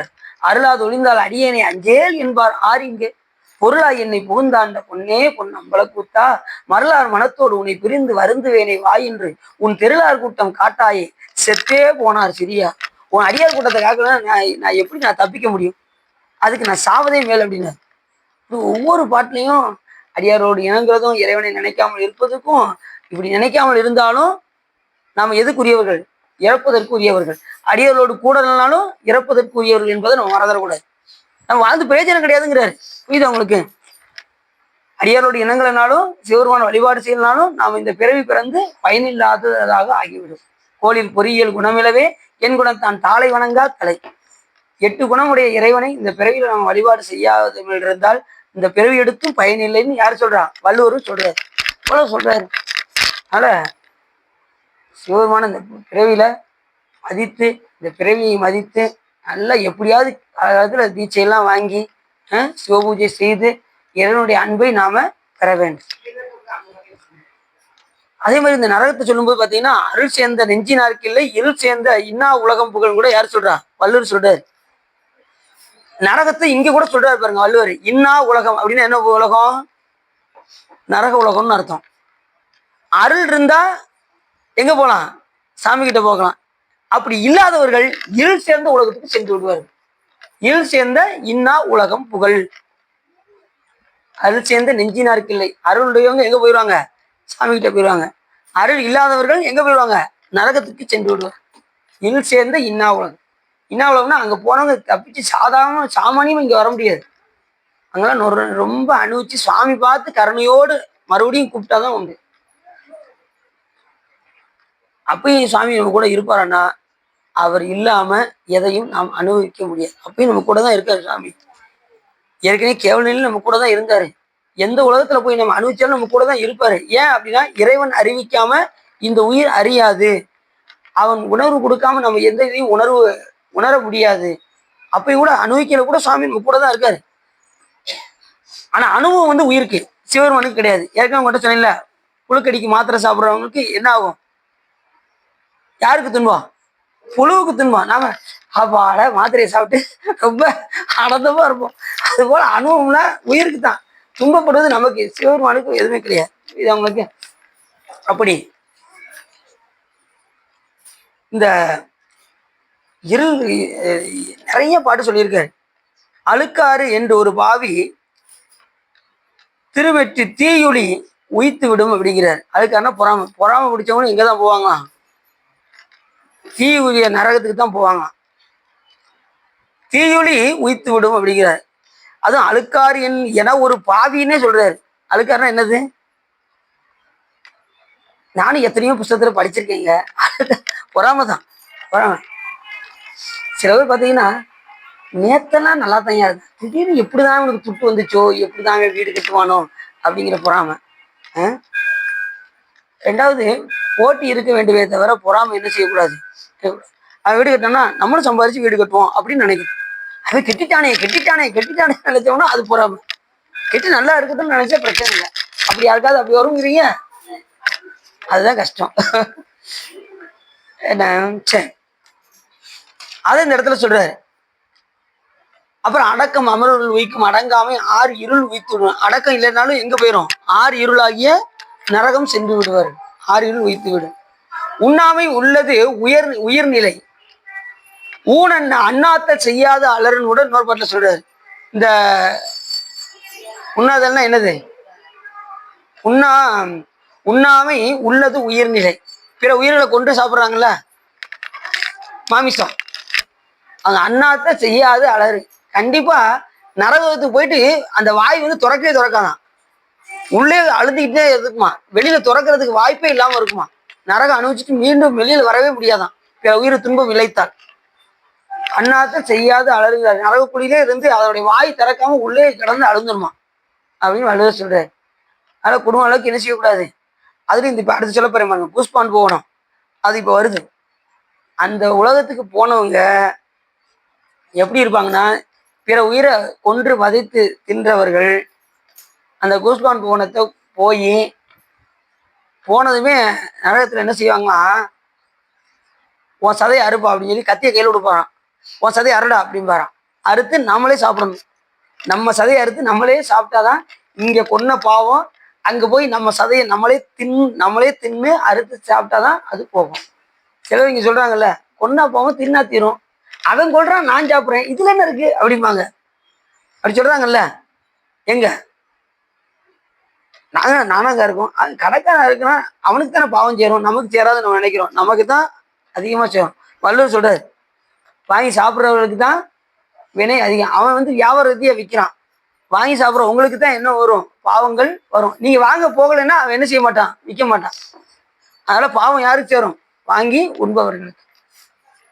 அதனால என்ன செய்யக்கூடாது, பிற உயிரை பதைத்து உண்ணக்கூடாது. இப்போ யாராவது அங்கே இந்த இதில் யாரும் இருக்கீங்களா? எல்லாரும் அடியார் இருக்கிறனால பிரச்சனை இல்லை. யாராவது உங்கள் வீட்டில் யாராவது இருந்தாங்கன்னா அவங்களுக்கு நீங்கள் எடுத்து சொல்லுங்க. திருக்குறளில் எடுத்து என்ன செய்யணும், இந்த கொல்லாமை போன்ற திருக்குறள்லாம் எடுத்து அவங்களுக்கு உபதேசம் பண்ணணும். வேறு வழி கிடையாது. இல்லைன்னா அவங்க எங்கே போயிடுவாங்க, நரகத்துக்கு சென்று விடுவார்.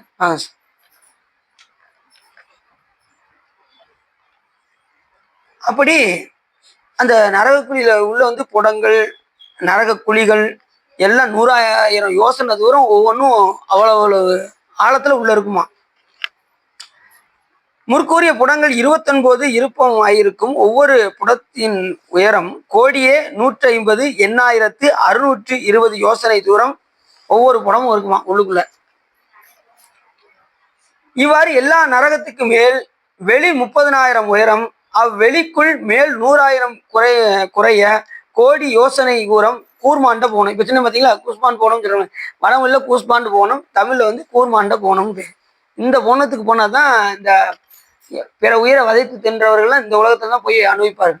மொத்தம் நரகம் எத்தனை இருக்கு, 28 கோடி நரகங்கள் இருக்கு. அதுலயும் பாத்தீங்கன்னா அந்த பாதாள உலகத்திலையும் 3 உலகமா இருக்கும். இப்ப சொல்ல போறோம், 3 உலகத்துல மையத்துல உள்ள உலகம் தான் நாகலோகம்னு பேரு.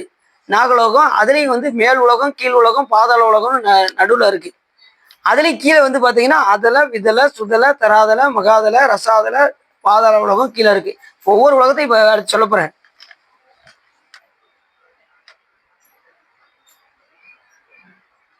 மேலாயிருக்கிற கனக பூமியிலே நரகத்துக்கு அதிபராய் கூர்மாண்ட தேவனாயினார் பிரளய காலாக்கினியும் பிரளய காலாக்கினியும் போன்ற திருவுருவமும் கருப்பாகிய முகமா உடையவராயும் எழுந்திருப்பார். யாரு, இந்த கூர்மாண்ட தேவனாயினாரும் யாரும் பிரளய காலாக்கினி அப்படின்னு சொல்லி ஒரு ருத்ரர் இருப்பார்.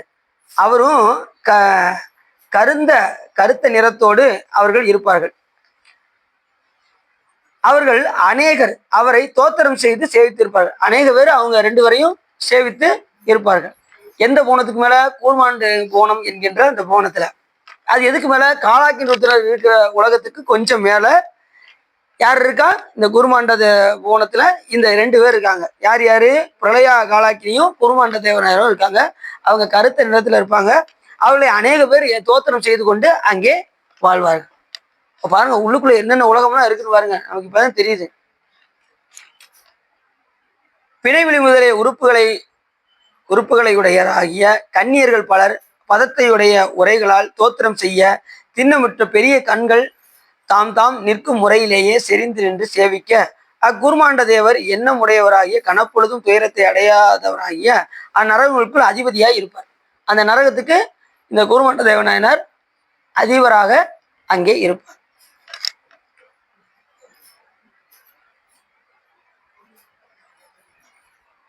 குருமாண்ட போனத்துக்கு மேல் இடை வெளி 9,100,000 யோசனை தூரம்.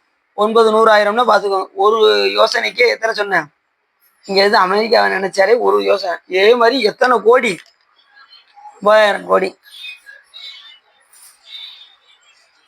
10,100,000 யோசனை பாதாளத்தின் உன்னத்தை அபாத பாலத்தின் உன்னதத்தை 10,100,000 யோசனை என அறிக.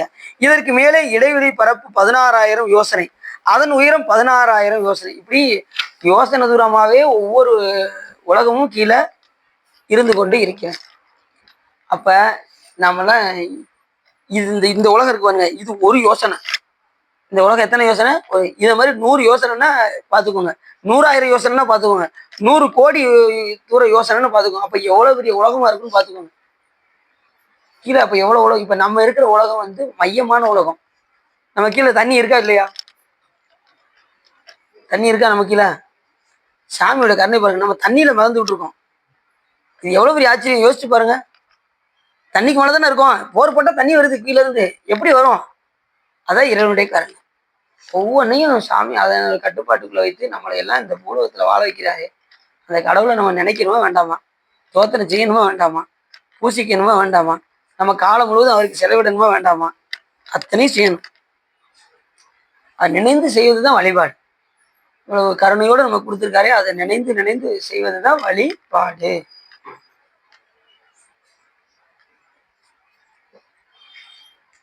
எப்படி வச்சிருக்காரு பாருங்க, தண்ணிக்கு மேல மறந்துகிட்டு இருக்கோம். எவ்வளவு பெரிய ஆச்சரியம். இப்ப நமக்கு மேல உலகம்லாம் இருக்கு, நமக்கு கீழே உலகமும் இருக்கு.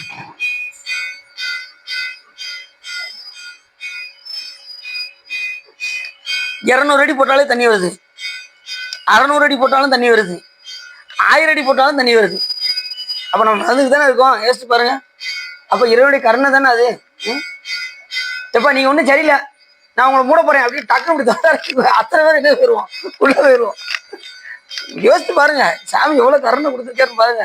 இதெல்லாம் நினைச்சு நினைச்சு சாமியை வழிபாடு பண்ணணும்.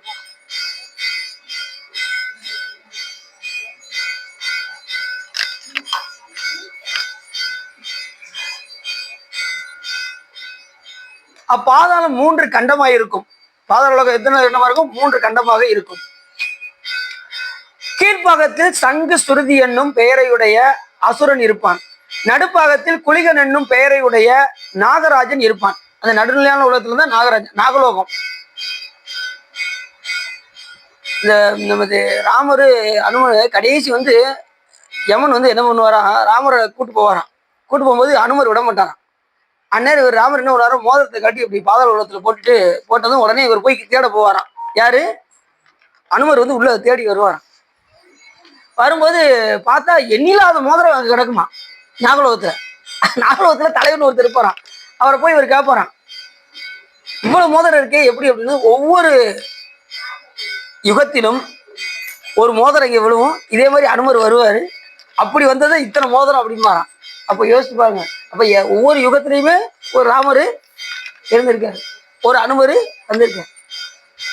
அப்படி பார்த்துட்டு இவர் தேடவுனே அது கூட எவன் கூட்டு போயிடுவாராம். யார? ராமன். எவ்வளவோ நிறைய விஷயங்கள்லாம் இருக்கு. இந்த மாதிரி பாதாள உலகத்துக்கு போகும்போது இவர் தர்மருக்கு ரொம்ப ஒரு அகந்தேர்ந்துதான். தர்மருக்கு நம்ம தான் நிறைய தான தர்மம்லாம் செய்கிறோம் அப்படின்னு நினைச்சாராம். நினைச்சதும் உடனே கிருஷ்ணர் வந்து அவரை கூட்டு போனாரா, பாதாள உலகம் வரைக்கும் போயிட்டு வந்துடும் அப்படின்னு நேரம் அப்படி கூட்டு வந்தாங்க. கூட்டு வந்ததும் முதல்ல ஒரு அம்மா வீட்டு கதவை தட்டினாங்க. உடனே அந்த அம்மா வெளியில் வந்ததுதான். வந்ததும் ஒரு தங்க டம்ளர்ல தண்ணி கொண்டு வந்து கொடுத்தாங்க. இவருக்கு ரொம்ப தண்ணி தாகம் எடுத்தது. யாருக்கு? தர்மருக்கு. ரொம்ப தண்ணி தாகமா இருக்கு அப்படின்னு கிருஷ்ணன் கேட்டதும் உடனே ஒரு வீடு கதவை தட்டினாங்க. உடனே கதவை தட்டினதும் அந்த அம்மாவை திறந்து ஒரு தங்க டம்ளர்ல கொடுத்ததும் குடிச்சிட்டு திரும்பி கொடுத்தாராம். நீங்க ஒண்ணு, நாங்க எந்த பொருளையும் கொடுத்தா வாங்கவே மாட்டோம் அப்படின்னாங்களாம். அந்த டம்ளரை இப்ப நம்மள விடுவோமா? ஒத்தவரில் வைக்கிறே என்ன உனக்கு ராஸ்கல், உனக்கு தண்ணி கொடுத்தது என்ன செய்வோம்? ஒரு வழி பண்ணிடுவோம். சில பேர் பார்த்தீங்கன்னா, சில பேர் ஒரு இடத்துல பார்த்தீங்கன்னா சாதாரண சில்வர் டம்ளர் ஒருத்தங்க தண்ணி கொடுத்தாங்க, குடிச்சிட்டு வச்சுத்தானே போனோம். அவர் தூக்கி இப்படி பைக்கில் வச்சுட்டு போறாரு. அந்த அம்மா கூப்பிட்டுச்சிங்க, வாங்க தண்ணி குடிச்சிங்களா? குடிச்சு. டம்ளர் எங்க அப்படின்னு கேட்டாங்க. டம்ளர் தெரியாம உள்ள வச்சிட்டீங்க அப்படின்னு எடுத்து வச்சாரு. சாதாரண சில்வர் டம்ளர் விட மாட்டேங்க, அவர் தங்க டம்ளர் நாங்க கொடுத்தா அந்த பொருளை நாங்க வாங்க மாட்டோம், வச்சுக்கோங்க அப்படின்னு. அப்போ அவருக்கு கொஞ்சம் இதாயிடுச்சு, என்னடா இது இதே தானம் பண்ணுறாங்களே அப்படின்னு நினைச்சாங்க. அதுக்கப்புறம் பார்த்தா எண்ணில்லாத இடங்களெல்லாம் தானமாக ஒருத்தர் கொடுத்தாங்க. இப்படி ஒவ்வொருத்தரும் தானம் கொடுத்துட்டே இருக்க இருக்க இருக்க இவருடைய அகந்தை அடங்கியதான். யாருடைய அகந்தை? நம்ம நம்ம சின்ன விஷயத்த செஞ்சுட்டு இவ்வளவு பெருமையா பேசிக்கிட்டு இருக்கோமே, எத்தனை பேர் இப்படி தான தர்மம் செஞ்சுட்டு அதை எவ்வளவோ தாராளமா கொடுக்குறாங்களே, திரும்ப வாங்க மாட்டேங்கிறாங்களே அப்படிங்கிற உணர்வோடு மறுபடியும் கூட்டு போனாங்க பாதாள உலகத்துல. யாரு? கிருஷ்ணன். சரி, எதுக்காக சொல்ல வரேன்னா, நம்ம இந்த பாதாள உலகத்தை வந்துச்சா, அதனால இதை சொல்ல வேண்டிய சூழ்நிலை வந்துச்சு. நிமிஷம். பாதாள உலகத்துல நிறைய இருக்கு. உள்ள எத்தனையோ உலகங்கள் இருக்கு, எத்தனையோ யோசனை தூரம் உலகங்கள்லாம் இருக்கு. அத்தனையும் கட்டி காப்பது யாரு? சிவபெருமான் என்பதை சென்ற முறை சொன்னது போல 224 போனங்கள், ஒவ்வொரு போனத்திலும் எத்தனையோ கோடி அண்டங்கள், அத்தனை இதுலயும் உயிர்கள் வசிக்கத்தான் செய்யுது. அத்தனை உயிர்களுக்கும் சிவபெருமான் படி அளந்துகிட்டே தான் இருக்கிறாரு. அவர் எந்த உயிருக்கும் விட்டு வைத்ததே இல்லை. எல்லா உயிருக்குமே படி அளந்து கொண்டே தான் இருக்கின்றார். ஏற்கனவே உமையுமை கதை சொன்னோம். எறும்புக்கும் படி அளந்த பெருமான் நம்ம சிவபெருமான். எல்லா உயிருக்கும் என்ன செய்வாரு? படி அளந்து கொண்டே தான் இருப்பார். அந்த கருணையை எண்ணி எண்ணி நாம வழிபாடு செய்ய வேண்டும். சரி, இப்ப மேல் உலகம், நடு உலகம், கீழ் உலகம். அந்த பாதாளத்திலேயே மேல் பகுதியில அது 3 கண்டமா இருக்கும். கீழ்ப்பகுதியில் சங்கு சுருதி என்னும் அசுரன், நடுப்பாகத்துல நாகராஜன், மேற்பாகத்தில் சிறந்த பிரகாசத்தையுடைய விகடன் என்னும் ராட்சதன். அதனால இந்த ராக்கதன் என்ன? எண்ணில ராக்கதர்கள் எரிபிழைத்து கண்ணுதல் எந்தை கடைத்தலைப்பட்டு நின்றதன் மின் எத்தனையோ பிரம்மர்களும் மால்பலர் மாண்டனர்கான் தோல் நோக்கும் கூட யார் சொல்றான்? அது மாணிக்காசன் சொல்றாரு. இந்த முப்புறம் எரிச்சது எப்ப அப்படின்னா, எண்ணிலி ராக்கதர்கள், இந்த ஒரு ராக்கதருக்கே நம்ம விட சொல்ல முடியல. எண்ணிலி ராக்கதர்கள் எரிபிழைத்து கண்ணுதல் எந்தை கடைத்தலைப்பட்டு நின்றதன் பின் எத்தனையோ பிரம்மர்களும், எத்தனையோ பிரம்மாலாம் இறந்து இறந்து இறந்து சிவபெருமானுக்கு மண்டையோட போயிட்டாங்களாம். மால் திருமால் எத்தனையோ பேர் இறந்து இறந்து சிவபெருமானுக்கு மண்டையோட போயிட்டாங்க. அவங்கெல்லாம் மாண்டதுக்கு முன்னாடி நடந்தது அப்படிங்கிற இந்த முப்புறம் எரிச்சது எப்பயா? எண்ணிலை ராக்கதர்கள் எரிவிளைத்து கண்ணுதல் எந்தை கடைத்தலைப்பட்டு நின்றது மீன் எத்தனையோ பிரம்மர்களும் மால்பலர் மாண்டனர்கான் தோல் நோக்கும். அதுக்கு முன்னாடி நடந்தது எது? இந்த முப்புறம் எரிச்சு. அந்த ராக்கதர்கள் இங்க சொல்றாரு. ராக்கதர்கள் இருப்பார். அப்படியே மற்ற பாதாளங்கள் தோறும் 3 பாகமாய் மதில் இருக்கிற அதிபதிகளும் அப்பாதாளங்களின் விரி உயரவும் ஆகும். இனி பத்மதல பாதாள முதலிய 6 பாதாளங்கள் தோறும் ஒவ்வொன்றில் 3 கண்டலத்தில் இருப்பவர்கள் யாவரெனில் அதுல ஒரு 6 பேர் இருப்பாங்களாம். பத்ம தல பாதாள உலகத்துல ஒரு 6 பேர் இருப்பாங்க. யார் யாருன்னா, பிரகலாதரன், கபாலகன், கச்சந்துகன், பரரைக்கண், பிருதற்கற்பன், படி என தைத்தியர்கள் 6 பேர். 6 பேர் அந்த உலகத்தில் வசிப்பார்கள். எந்த உலகத்துல? பத்மதல பாதாளத்துல ஒரு 6 பேர் வசிக்கின்றார். அதுல வாசுகி, கம்பளன், கார்கோடகன், காலங்கன், துர்த்தரிசனன், தட்சகன் என்ற நாகராசர் 6 பேர்கள். இப்ப மேல் உலகத்துல அந்த 6 பேரு, நடு உலகத்துல நாகராஜ உலகத்துல வாசுகி. இந்த வாசுகி பாம்பை தான் கயிறாக திரித்தார்கள். நாகலோகத்துல உள்ள அந்த வாசுகி பாம்பை எடுத்துதான் மத்த மலையை ஊன்றி வாசுகி என்கின்ற பாம்பை கயிறாக திரித்து தான் பார்க்கடலை தேவர்களும் அசுரர்களும் கடைந்தார். அவங்க எங்க இருக்காங்க? நாகலோகத்தில் இருக்கின்றார். அந்த பாம்பை தான் எடுத்து கடைய முடியும். இந்த சாதாரண பாம்பெல்லாம் எடுத்து எரிச்சிக்க முடியாது, கடைய முடியாது. ஏன்னா அவ்வளவு வலிமையுடையதா இருக்கணும். அது இந்த நாகலோகத்துலதான் இந்த வாசுகி என்கின்ற பாம்பு இருக்கின்றது. அது எவ்வளவு வலிமையுடையது நீ அந்த வாசிக்கிற பாம்பு. அதைத்தான் முதல்ல சொல்றாரு. வாசிக்கு பாம்பை தான் முதல்ல சொல்றாரு. தலையாய பாம்பு அந்த பாம்பு. அதை வச்சுதான் தேவர்கள் அந்த மத்த மலையை களைகிறதுக்கு ஊன்றுகோலாக இருந்தது. ஆனா வந்ததா? அமுதம் வந்ததா? என்ன வந்தது? சிவபெருமான மறந்து செஞ்சதுனால அதுல என்ன வந்தது? விஷம் வந்தது. கடல்ல ஒரு விஷம் வந்தது, அந்த நாகத்துல இருந்து ஒரு விஷம் வந்தது, ஆழகால விஷம் துரத்தியது. அதுக்கப்புறம் சிவபெருமான்கிட்ட மன்னிப்பு கேட்டு அதுக்கப்புறம் பார்க்கல கடைஞ்சாங்க. அமுதம் வந்தது. அது யாரு நம்ம பிரிச்சு கொடுத்தா? சொல்லுங்க பார்ப்போம். திருமால் தான் பிரிச்சு கொடுத்தாரு. கரெக்டு தான், திருமால் தான் பிரிச்சு கொடுத்தாரு. அப்ப எல்லாரும் வரிசையில் நின்னாங்களாம். தேவர்கள் எல்லாம் வரிசையில நிற்கும் போது அசுரர் ஒருத்தர் வந்து இது கூட நின்றுட்டான். அவனுடைய தலையை அப்படி வெட்டினாரு திருமால். வெட்டி அவர் தான் ராகு கேது தெரியுமா அவங்களுக்கு? அவர் தான் வெட்டி அவருக்கு அந்த நாகத்தினுடைய இதை பொருத்திய காரணத்தினால் அவர் தான் ராகு கேதுவாக இருப்பார். அதுதான் இந்த தோஷம் உள்ளவங்கலாம் எங்க போவாங்க, அங்க போய். அதான் இது ஞானசம்பந்த பெருமானோட பாட்டுல பாடுறாரு, ஞாயிறு திங்கள் செவ்வாய் புதன் வியாழன் சனி பாம்பு இரண்டும் உடனே ஆசரு நல்ல நல்ல அவை நல்ல நல்ல அடியாரவர்க்கு. அவர்களெல்லாம் சிவபெருமானை வழிபாடு செய்கின்றவர்களுக்கு நல்லதே தான் செய்வார்கள். சனி பாம்பு இரண்டு எது, ராகு. உலோகிதாசன் யமன். இப்ப கீழே அந்த பாதாள உலகம் இருக்கு பாருங்க, அந்த கீழ் உலகத்துலதான் யமன் இருப்பாரு. உலோகிதாசன் யமன் விகடனன் கராளன் நிருகாதன் பிங்களன் என்ற ராக்கதர் அறுவர். இவ் அதிபதிகள் 11 அம்முறையே இருப்பார் என்று அறிக. இதுவல்லாமல் ஒரு கண்டத்துக்கு 3 பேராக 3 கண்டத்துக்கும் 9 உண்டென்க. ஏனையவும் இவ்வாறே என்று அப்பாதாளத்துக்கு மேல் பத்மதள பாதாளம் பத்மாக்கிரமம் போன்று இருக்கும். அதற்கு மேல் நிதலதள வென்னும் பாதாளம் இந்திர நீல நிறம் போன்று இருக்கும். இப்ப ஒவ்வொரு உலகமா சொல்ல போறாரு. இந்த அதல விதல சுதல தராதல மகாதல ரசாதல பாதாள உலகம், இப்படி ஒவ்வொன்றும் என்னென்ன நிறத்துல இருக்கணும் முத கொண்டு சொல்றாரு. சொன்னது யாரு? முருகப்பெருமான் சொல்றாரு. யாருக்கிட்ட? அகத்திய மாமன்கிட்ட சொல்றாரு. இந்திர நீல நிறம் போன்று இருக்குமா எது? நிதல தலை. அதெல்லாம் நிதல தராதலன்னு சொன்ன பார்த்தீங்களா, அந்த உலகம். சுதல என்னும் பாதாளம் புஷ்பராக நேரத்துல இருக்கும். அதெல்லாம் விதல சொன்ன பார்த்தீங்களா, சுதல. சுதல புஷ்பராக நிறம் போட்டு இருக்கும். அதற்கு மேல் மகாதல பாதாளம் வெள்ளிமயமாய் இருக்கும் என்று அறிக. வெள்ளிமயமாக எந்த பாதாளம் இருக்கும்? அதெல்லாம் விதல சுதல தராதல மகாதல பாதாளம். அதற்கு மேல் ரசாதல பாதாளம் முத்தினது பிரகாசம் ஒன்று இருக்கும். முத்து எப்படி வெண்மையாக இருக்குமோ அது போன்ற பிரகாசத்தையுடையதாக போனங்கள், அந்த போனம் அப்படி இருக்கும்.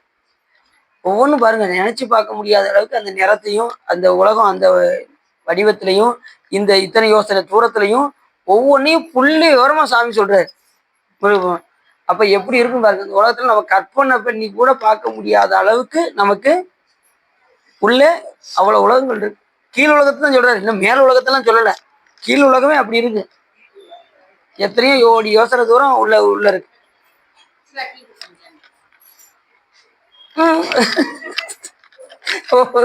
எதிராக உங்களுக்கு இருக்கு. பிடிக்கும்.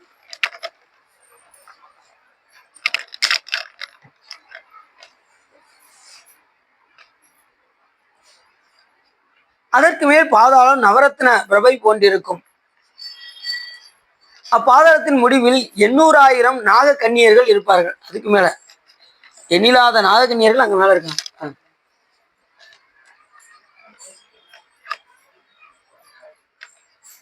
பாதாளத்தினுடைய முடிவுல, பாதாள உலகத்தின் முடிவுல எண்ணில்லாத நாக கன்னியர்கள்லாம் அங்க இருப்பாங்க. இப்பயும் பாத்தீங்கன்னா நாக கன்னியர்கள் பூலோகத்துல பூமியில நாக கன்னியர்ல தோண்டி எடுத்திருக்காங்க. அதே மாதிரி கடல் கன்னிகள்னு சொல்லி கடல் இருந்து கன்னிகள்லாம் வர்றது பார்த்துருக்கீங்களா? அது உண்மையா பொய்யானே தெரிய மாட்டேங்குது. நாக கன்னியர்கள் இது கடல் கன்னிகள்லாம் கடல் ஓரத்துல வர்ற மாதிரிலாம் அது உண்மையா டூப்பான்னு தெரியல. உண்மை ஆச்சரியமா இருக்கு.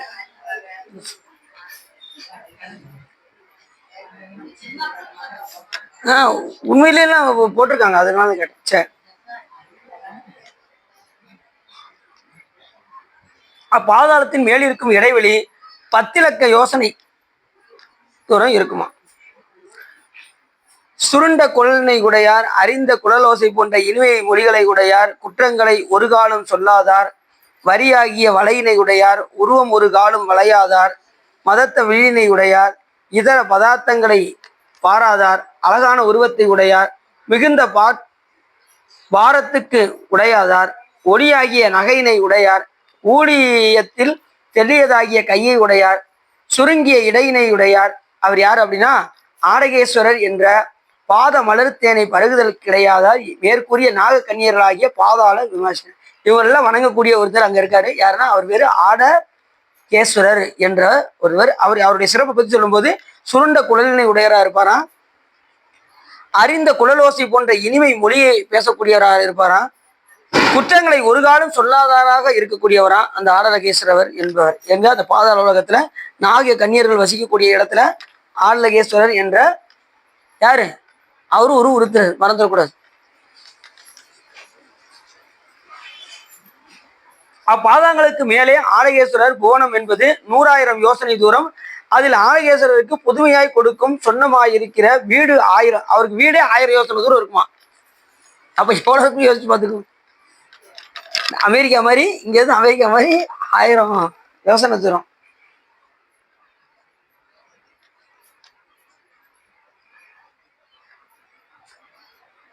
அதில் ஆனகேஸ்வரருக்கு புதுமையை கொடுக்கும் சொன்னமாயிரு வீடு 1000 யோசனை. அதில் கோபத்தையுடைய அசுரர்களாலும் விடத்தையுடைய நாகர்களாலும் வெட்டி அமையுடைய அரக்கர்களாலும் மத்துமிதாராம் என்பும் சுரவேதங்களால் தோத்திரம் செய்து விதிப்படி நமஸ்காரம் பண்ண வீட்டிருப்பர் ஆலகேஸ்வரர். இப்ப எல்லாரும் சேர்ந்து அவர்கள் என்ன செய்வாங்களாம், ஆலகேஸ்வரரை வழிபாடு செய்து கொண்டு இருப்பார்கள். யாரு? அசுரர்களும் கோபத்தையுடைய அசுரர்களும் விடத்தையுடைய நாகர்களாலும் வழிபாடு செய்யக்கூடியவர் இந்த ஆலகேஸ்வரர்.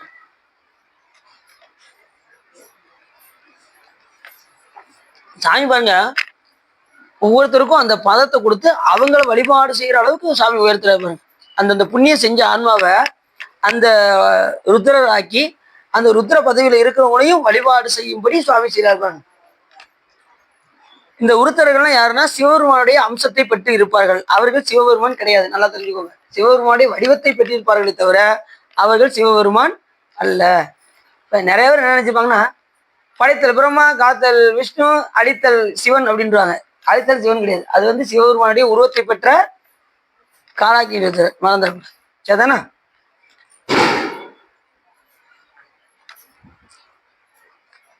அதனால எப்பயுமே சாமி வந்து அழித்தல் தொழில் சாமி செய்வாரு. அவர் வந்து 5 தொழிலும் புரிவார். சிவபெருமான் இப்படிப்பட்டவர், படைத்தல், காத்தல், அழித்தல், மறைத்தல், அருளல் 5 தொழிலும் சிவபெருமான் செய்வார். ஊழி காலத்துல மகாருத்ரராக இருந்து சிவபெருமான் தான் எல்லாவற்றையும் ஒடுக்குவாரு. இந்த உலகத்தை ஒடுக்கிறது மட்டும் காலாக்கி ருத்ரர் ஒடுக்குவாரு. ஆனா எல்லாவற்றையும் கடைசி காலத்தில் ஒடுக்கி ஏகவாதத்தில் இருக்கக்கூடிய ஒரே கடவுள் யாருன்னா சிவபெருமான் ஒருத்தர் தான். புரியுது உங்களுக்கு? அவர் சர்வ சங்கார காரணன் பேரு. சிவபெருமானுக்கு என்ன பேரு? சர்வ சங்கார காரணன். அதனாலதான் அப்ப சிவபெருமான் அழிச்சிருவாராமே அப்படின்னு எல்லாம் பயப்படுவாங்க. அழிக்கிறவர் எப்படி படைத்து முடிக்கணும்? அழிக்கிற ஒருத்தர் படைத்தல், காத்தல், அழித்தல்னா கடைசி எதை சொல்றோம்? அழிக்கிறத சொல்றோம். அழிக்கிறவங்க தான், அழிக்கிறவரால தான் படைக்கவும் முடியும், அழிக்கிறவரால தான் காக்கவும் முடியும். ஏற்கனவே உங்களுக்கு ஒரு கதை சொன்னேன் நினைச்சேன். ஒரு வீடை திறந்து உள்ள போறோம். கேட்டை திறந்து உள்ள போறோம். மெயின் கதவை திறக்கும், உள்ள போயிடுறோம். இப்ப கிச்சன்ல பாலை சுட வைக்கணும். என்ன செய்வோம்? கிச்சன் ரூமை திறந்து உள்ள பால் கொதிக்க வச்சாச்சு, டீ போட்டு குடிச்சாச்சு. இப்ப முன்னாடி ரூமுக்கு வரணும். அப்படி பாஞ்சிருவீங்களா? என்ன செய்வீங்க? எங்க முடிச்சிங்களோ அங்கிருந்து என்ன செய்யணும்? மறுபடியும் பூட்டி நீங்க வெளியில வரணும். அதே போல கைத்தொழில் செய்யக்கூடிய சிவபெருமானே படைக்கவும் செய்வார். அதான் படைப்போன் படைப்பவை, காப்போன் காப்பவை. அதை சொல்றாருல, மாணிக்க சொல்றாருல, கருத்துடை கடவுள் கருதா அப்படின்னு சொல்றாருல. அப்ப சிவபெருமான் ஒருவரே முழுமுதை பெறும் என்பதை நாம நினைந்து பார்க்க வேண்டும். அப்படி ஆலகேஸ்வரர் புவனத்துக்கு மேல் பூமியுடைய கனகோடி யோசனை முற்கூறிய அகண்டாக முதல் இப்பூமியராக தவறின்றி தொகையினால் அடைவில் 50 கோடி யோசனை தூரம். அவை அகண்ட அண்டகடாக ஓட்டின் கணம் 1 கோடி. அதற்கு மேல் காலாக்கி ருத்தர் கன மனை 1 கோடி. காலாக்கி ருத்தருக்கே ஒவ்வொரு மனையும் கனகோடி யோசனை தூரம் இருக்குமா. அவருடைய திருமேனி ஜுவாலை 10 கோடி. காலாக்கி ருத்தருடைய உடம்பு எப்படி இருக்குமா? 10 கோடி ஜுவாலையாக இருக்குமா. அந்த ஜுவாலையின் புகை மட்டுமே 5 கோடி புகை. அப்ப எப்படி இருக்கும் யோசிச்சு பாருங்க. 5 கோடி, அது 10 கோடின்னு 5 கோடி. நெருப்பு 10 கோடி, அதனுடைய புகை மட்டும் 5 கோடி யோசனை தூரம். அப்ப எப்படி புலம்பா இருப்பான்னு பாத்துக்கோங்க சாமி. ஆக 17 கோடி. அதற்கு மேல் நரகம் 30 கோடியே 2 100,000. இப்புறம் எவ்வளவு வருது பாருங்க, சொல்லிக்கிட்டே இருக்கேன், நீங்க புரிஞ்சுக்கோங்க. அதற்கு மேல் இடைவெளி ஆகிய நிராலம்ப 30,000. அதற்கு மேலே கூர்மாண்ட புவனம் 99 100,000. அதற்கு மேல் இடைவெளி 9 100,000. ஆக 31 கோடியே 10,30,30,000, அதற்கு மேல் அபாத பாதாளம் 10 லட்சம், அதற்கு மேல் இடைவெளி 16,000, அதற்கு மேல் பத்ம ஒளி பாதாளம் 10 லட்சம். பாதாளத்துல எவ்வளவு விஷயம் இருக்கு பாருங்க. ஒவ்வொன்றும் ஒவ்வொரு யோசனை தூரம். அது மாதிரி ஒவ்வொரு ருத்ரருக்கும் எத்தனையோ கோடி யோசனை தூரம் அவங்களுக்கு இருக்க மனைக்குழு சாமி கொடுத்துருக்காரு. அவங்க அவங்க வழிபாடு செய்யறதுக்கு பக்தர்களை சாமி கொடுத்துருக்கிறாரு. எல்லாமே இறைவனுடைய கருணை என்பதை நம்ம மறந்துருக்கோம். சாமி எல்லாம் தரும்கான், பெருந்துறையில் மேய பெரும் கருணையால் மருந்துருவாய் என் மனத்தை வந்து என்று சொல்வதற்காங்க. சாமி எல்லாம் தருவேன், ஒரு பரவ கொடுக்க மாட்டாரா? எனக்கு அப்படின்னு ஒரு இடத்துல சொப்பு பண்ணியிருந்தேன். சிவா, எனக்கு இன்னும் நான் நிறைய கேட்டுக்கிட்டே இருக்கேன், சிவபெருமான் தரவே மாட்டேங்கிறாரே அப்படின்னு ஒருத்தர் சொன்னாரு. அடியதனே, அவர் தந்துருவாரு, ஆனா அதுக்கு ஒரு பிறகு வரும், பரவாயில்லையா அப்படின்னு. இல்ல சுவாமி, வேற நான் எப்படி சிவபெருமான் கேட்கலாம் அப்படின்னாரு. எதுனாலும் கொடுத்துருவாரு, ஆனா அதை அனுபவிக்க பிராப்தம் இருந்தால் இந்த பிறவியில் அனுபவிப்போம். இல்லைன்னு வச்சுக்கோங்களேன், அதுக்கு ஒரு பிறவியை கொடுத்தினாலும் சிவபெருமான் அனுபவிக்காம விட மாட்டார். எப்படியாவது அந்த உயிர் கேட்டுச்சுல, அதனால கண்டிப்பா ஒரு பிறவி கொடுத்து என்ன பண்ணுவாரு, அதை அனுபவிக்க செய்வார். ஆனா சிவபெருமான் எதையும் கேட்கக்கூடாது. சாமிட்டு எதையும், எனக்கு ஒரு ஆண் குழந்தைன்னு கேட்டோம்னா அடுத்த பிறவில கூட கொடுப்பாரு, சொல்ல முடியாது. இந்த பிறவிலும் கிடைக்கலாம், இல்லைன்னா நீங்க கேட்டதுக்கு சாமி அதை அவர் வந்து கெஜெட்ல வச்சிருப்பாரு. ஓ, இந்த உயிர் இது கேட்டிருக்கு அப்படின்னு அடுத்த பிறவில என்ன செய்வாரு, கொடுப்பாரு. அதனால எதையும் சாமிட்டு என்ன செய்யக்கூடாது, நீங்க மறந்துடுவீங்க கேட்டுட்டு, ஆனா சிவபெருமான் மறக்க மாட்டார். அவருக்கு அக்கௌண்ட்ல கிளியரா எழுதி வச்சிருப்பாரு. ஓ, இந்த உயிர் இது கேட்டிருக்கல, ரைட் அப்படின்னு அடுத்த பிறவில. சரி, அடுத்த பிறவிலையும் அனுபவிக்க பிராப்தம்னு வச்சுக்கோங்க, அதுக்கு அடுத்த பிறவில கொடுப்பாரு. இப்படி எண்ணில்லாத பிறவி இருக்கிறதுனால எதுனாலும் என்ன செய்வாரு, நமக்கு தான் கேட்க தெரியாது. அற்பத்தனமா எதையாவது போய் சாமிகிட்ட போய் கேட்டு மாட்டி முடிச்சுட்டு இருப்போம். அவர் கோடி கொடுக்கணும்னு நினைச்சிருப்பாரு, எனக்கு ஒரு 1 லட்சம் மட்டும் எப்படியாவது கொடுத்துரு இறைவா அப்படின்னு சொல்லி போய் 1 லட்சத்தை கேட்டு வரோம். டேய் பாவி, நான் உனக்கு 1 கோடி கொடுக்கணும்னு நினைச்சேன்டா, இப்படி 1 லட்சத்தோட நிப்பாட்டிட்டேன்னு சிவபெருமான் நினைப்பேன். அதனால சாமிகிட்ட போய் எதையும் என்ன செய்யாதீங்க, எதையும் கேட்க. அவர் எல்லாம் தரும்தான். அவர் என்ன செய்வாரு, எல்லாத்தையும் தருவாரா தரமாட்டாரா? அவர் தான் சொல்லிட்டாரு, எல்லாம் தருங்க, பெருந்துறையுமேய பெரும் கருணையால் மருந்திருவாய் என் மனத்தின். அவர் எப்படிப்பட்டவர், 33 மற்றொழிந்த தேவரும் காணாத சிவபெருமான், அப்பேற்பட்டவர். நம்ம எது கேட்டாலும் சாமி கொடுத்தாரு. கேட்கும் போது கொஞ்சம் பார்த்து கேட்கணும். உலகியலை நோக்கி கேட்கக்கூடாது, இறையியலை நோக்கி கேட்கணும். நமக்கு 2 பிறப்பு இருக்கு, தெரியுமா உங்களுக்கு? நமக்கு 2 பிறப்பு இருக்கா, தெரியுமா தெரியாதா? என்ன புதுசா உன்னை குழப்புறீங்க? அதாவது இந்த தாய் வயிற்றில் நம்ம பிறந்திருக்கோம் பார்த்தீங்களா, இது வந்து உலகியல் பிறப்புன்னு பேரு. இறையியல் பிறப்பு தீட்சை எடுத்தா இறையியல் பிறப்பு. நம்ம சிவபெருமானுக்கு குழந்தையாக ஆகு. புரிஞ்சுச்சா? இப்ப யார் யாரெல்லாம் சிவபெருமானுக்கு குழந்தையா இருக்கீங்க, இங்க கை தூக்குங்க பார்ப்போம். தீட்சை எடுத்தவங்களை தூக்குங்க, கொஞ்சம் நல்லாவே தூக்கலாம். நான் சமய தீட்சை தாங்க எடுத்திருக்கேன், சிவ தீட்சை எடுத்துக்க ஒரு 10 2. நீங்க தீட்சை ஏற்படுத்தீங்க, தீட்சை எடுத்தவங்கள தான் கேட்கேன். சிவபெருமான் தீட்சை எடுத்தவங்க தான். அதாவது என்ன, அதாவது தீட்சை எடுத்ததான் சட்டப்பூர்வமா பிள்ளைன்னு சொல்றது வந்து சட்டப்பூர்வமா பிள்ளை ஆகுறது பண்ண தீட்சை எடுத்ததுக்கு அப்புறம். அதுபடி எல்லாருமே சிவபெருமானுக்கு குழந்தைகள் தான். ஆனா சட்டப்பூர்வமா பார்த்தா தீட்சை எடுத்தா சிவபெருமானுக்கு குழந்தையாக. தீட்சை எடுத்தா சிவபெருமான் என்ன பண்ணுவாரு, முதல்ல அந்த உயிரை கடைத்தேற்ற வேண்டும் என்று நினைப்பார். சலமிலன் சங்கரன் சார்ந்தவருக்கு அல்லால் நலமிலன். அவரை சாராதவங்களுக்கு எப்படி நலம் கிடைக்கும்? அவரை சார்ந்தவருக்கு தான் நலம் கிடைக்கும். நான் இந்த பிறவில நான் மதித்து நடப்பேன், நான் தீட்சை சீக்கிரம் எடுத்துருவேன், அதன்படி நடக்க ஆரம்பிச்சிடுறேன் அப்படின்னு நடக்க ஆரம்பிச்சிட்டோம்னா சிவபெருமான் வெகு சீக்கிரமாக நம்மை அழைத்து.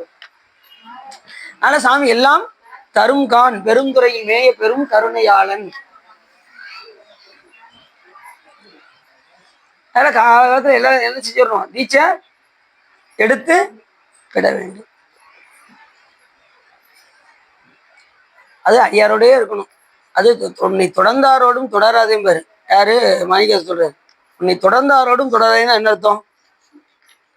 யாரு உன்னை தொடர்ந்து வராங்களோ அவங்கள நான் தொடரணும். யாரு தொடருவா? சிவபெருமானை தொடர்றது யாரு? அடியார்கள். யாரெல்லாம் அடியார்கள்லாம் எப்படி சிவபெருமானை நோக்கி தொடர்ந்து சென்று கொண்டே இருக்கிறார்களோ அவர்களை நாம் தொடர்ந்தால் நாமளும் எங்க போயிடுவோம். ஏற்கனவே இந்த இன்ஜின் பெட்டி சொன்னேன் பார்த்தீங்களா, ரயில் இன்ஜின் பெட்டியில முன்னாடி இருக்கும், மித்த பெட்டி பூரா காலியான பெட்டி இருந்தா கூட அந்த காலியான பெட்டி அத்தனை பெட்டியும் முன்னாடி இருக்கக்கூடிய இன்ஜின்ல ஜாயின் பண்ணியாச்சுன்னு வச்சுக்கோங்க, இது எங்க போனாலும் இந்த காலி பெட்டி போகாம போகாதான். அதுவும் சாமி நான் எஞ்ஞானம் இல்லாதே, எனக்கு எந்த ஞானமும் கிடையாது, நான் அடியாரோட சேர்ந்துட்டேன்னா நான் எங்க போயிடுவேன், உன்னுடைய உலகத்துக்கு நான் போயிடுவேன். நமக்கு ஒரு ஞானம் இல்லாட்டினாலும் பரவாயில்ல, அடியாரோட தொடர்பு கொண்டாலே நமக்கு அந்த ஞானம் வந்துடும். கொஞ்சம் இப்படி சொப்படி கேட்க வந்துட்டாலே என்ன வந்துடும், உங்களுக்கு ஞானம் வந்துடும். பரவாயில்ல, ஒவ்வொரு நேரம் வர முடிய மாட்டேங்கிறதா, சரி அதுக்கு திருவள்ளுவர் கூட்டிக்கு வேலை முடிஞ்சு வர்றது லேட்டாயிடுது. சரி ஒருத்தவங்க வர நினைக்கிறாங்க, அவங்க வேலை சூழ்நிலை காரணமா வர முடியல. சரி எல்லாம் இறைவன். சரி அவங்க வரலாம். உங்க தங்கச்சி வேலையா இருக்காங்களா? சரி சரி சரி. இப்படி ஒவ்வொன்றும் ஒவ்வொரு யோசனை இது வரும். அதற்கு மேல் வெள்ளிமய மகாதரம் 10 லட்சம், அதற்கு மேல் இடைவெளி 16,000, அதற்கு மேல் இடைவெளி நவமணி போன்ற பாதாளம் 10 லட்சம், அதற்கு மேல் இடைவெளி 16,000, அதற்கு மேல் நிராம்பலம் 10 லட்சம், அதற்கு மேல் ஆடகுபுரி 9 லட்சம், இப்படி 89 லட்சம் 70,000. அப்ப இத்தனை யோசனை தூரம் ஒவ்வொரு உலகமும் கீழே எல்லாம் பாதாள உலகமும் இன்னைக்கு முழுவதும் பாதாள உலகத்தை பத்தியே பார்த்தாச்சு. அடுத்து பூமியினுடைய அளவு, மேரினுடைய தன்மை, இதெல்லாம் நம்ம அடுத்த இதுல நாம தொடர்ந்து பார்ப்போம் என்று சொல்லி, எல்லாரும் ஆர்வமா இருக்கீங்களா? காலகாலத்தில் கொஞ்சம் விட்டீங்கன்னா, எங்கள் வீட்டில் வேலை நிறைய இருக்குங்க, சோறு வேற பொங்கணும். நீங்க இப்போ முடிப்பீங்களோ அப்படின்னு நீங்க சொல்ல மாட்டீங்க, நீ அப்படிலாம் சொல்ல மாட்டீங்க. சே அதிகாரம் உள்ளம் நிறைந்து வகை சிறந்து இந்த சிவ தர்மத்தலத்தை நீங்கள் கேட்டதினால் உங்களுடைய வழியினை கருதி திருவள்ளுவர் உரையும் என்று சொல்லி திருப்பூர் வாடி அடியின் உரையை நிறைவு செய்கின்றோம். வசனமிக வேற்றி மறவாதே மனது துயராற்றில் உழலாதே, இசைபயில் சடாச்சரமதாளே இகபர சௌபாக்கியம் அருள்வாயே, வசுபதி சிவாக்கியம் உணர்வோனே, பழனி மலை வீற்றில் அருளும் வேளா அசுரகிலை வாட்டி மிக வாழ அமர சீரை மீட்ட பெருமாளே, இகபர சௌபாக்கியம் அருள்வாயே.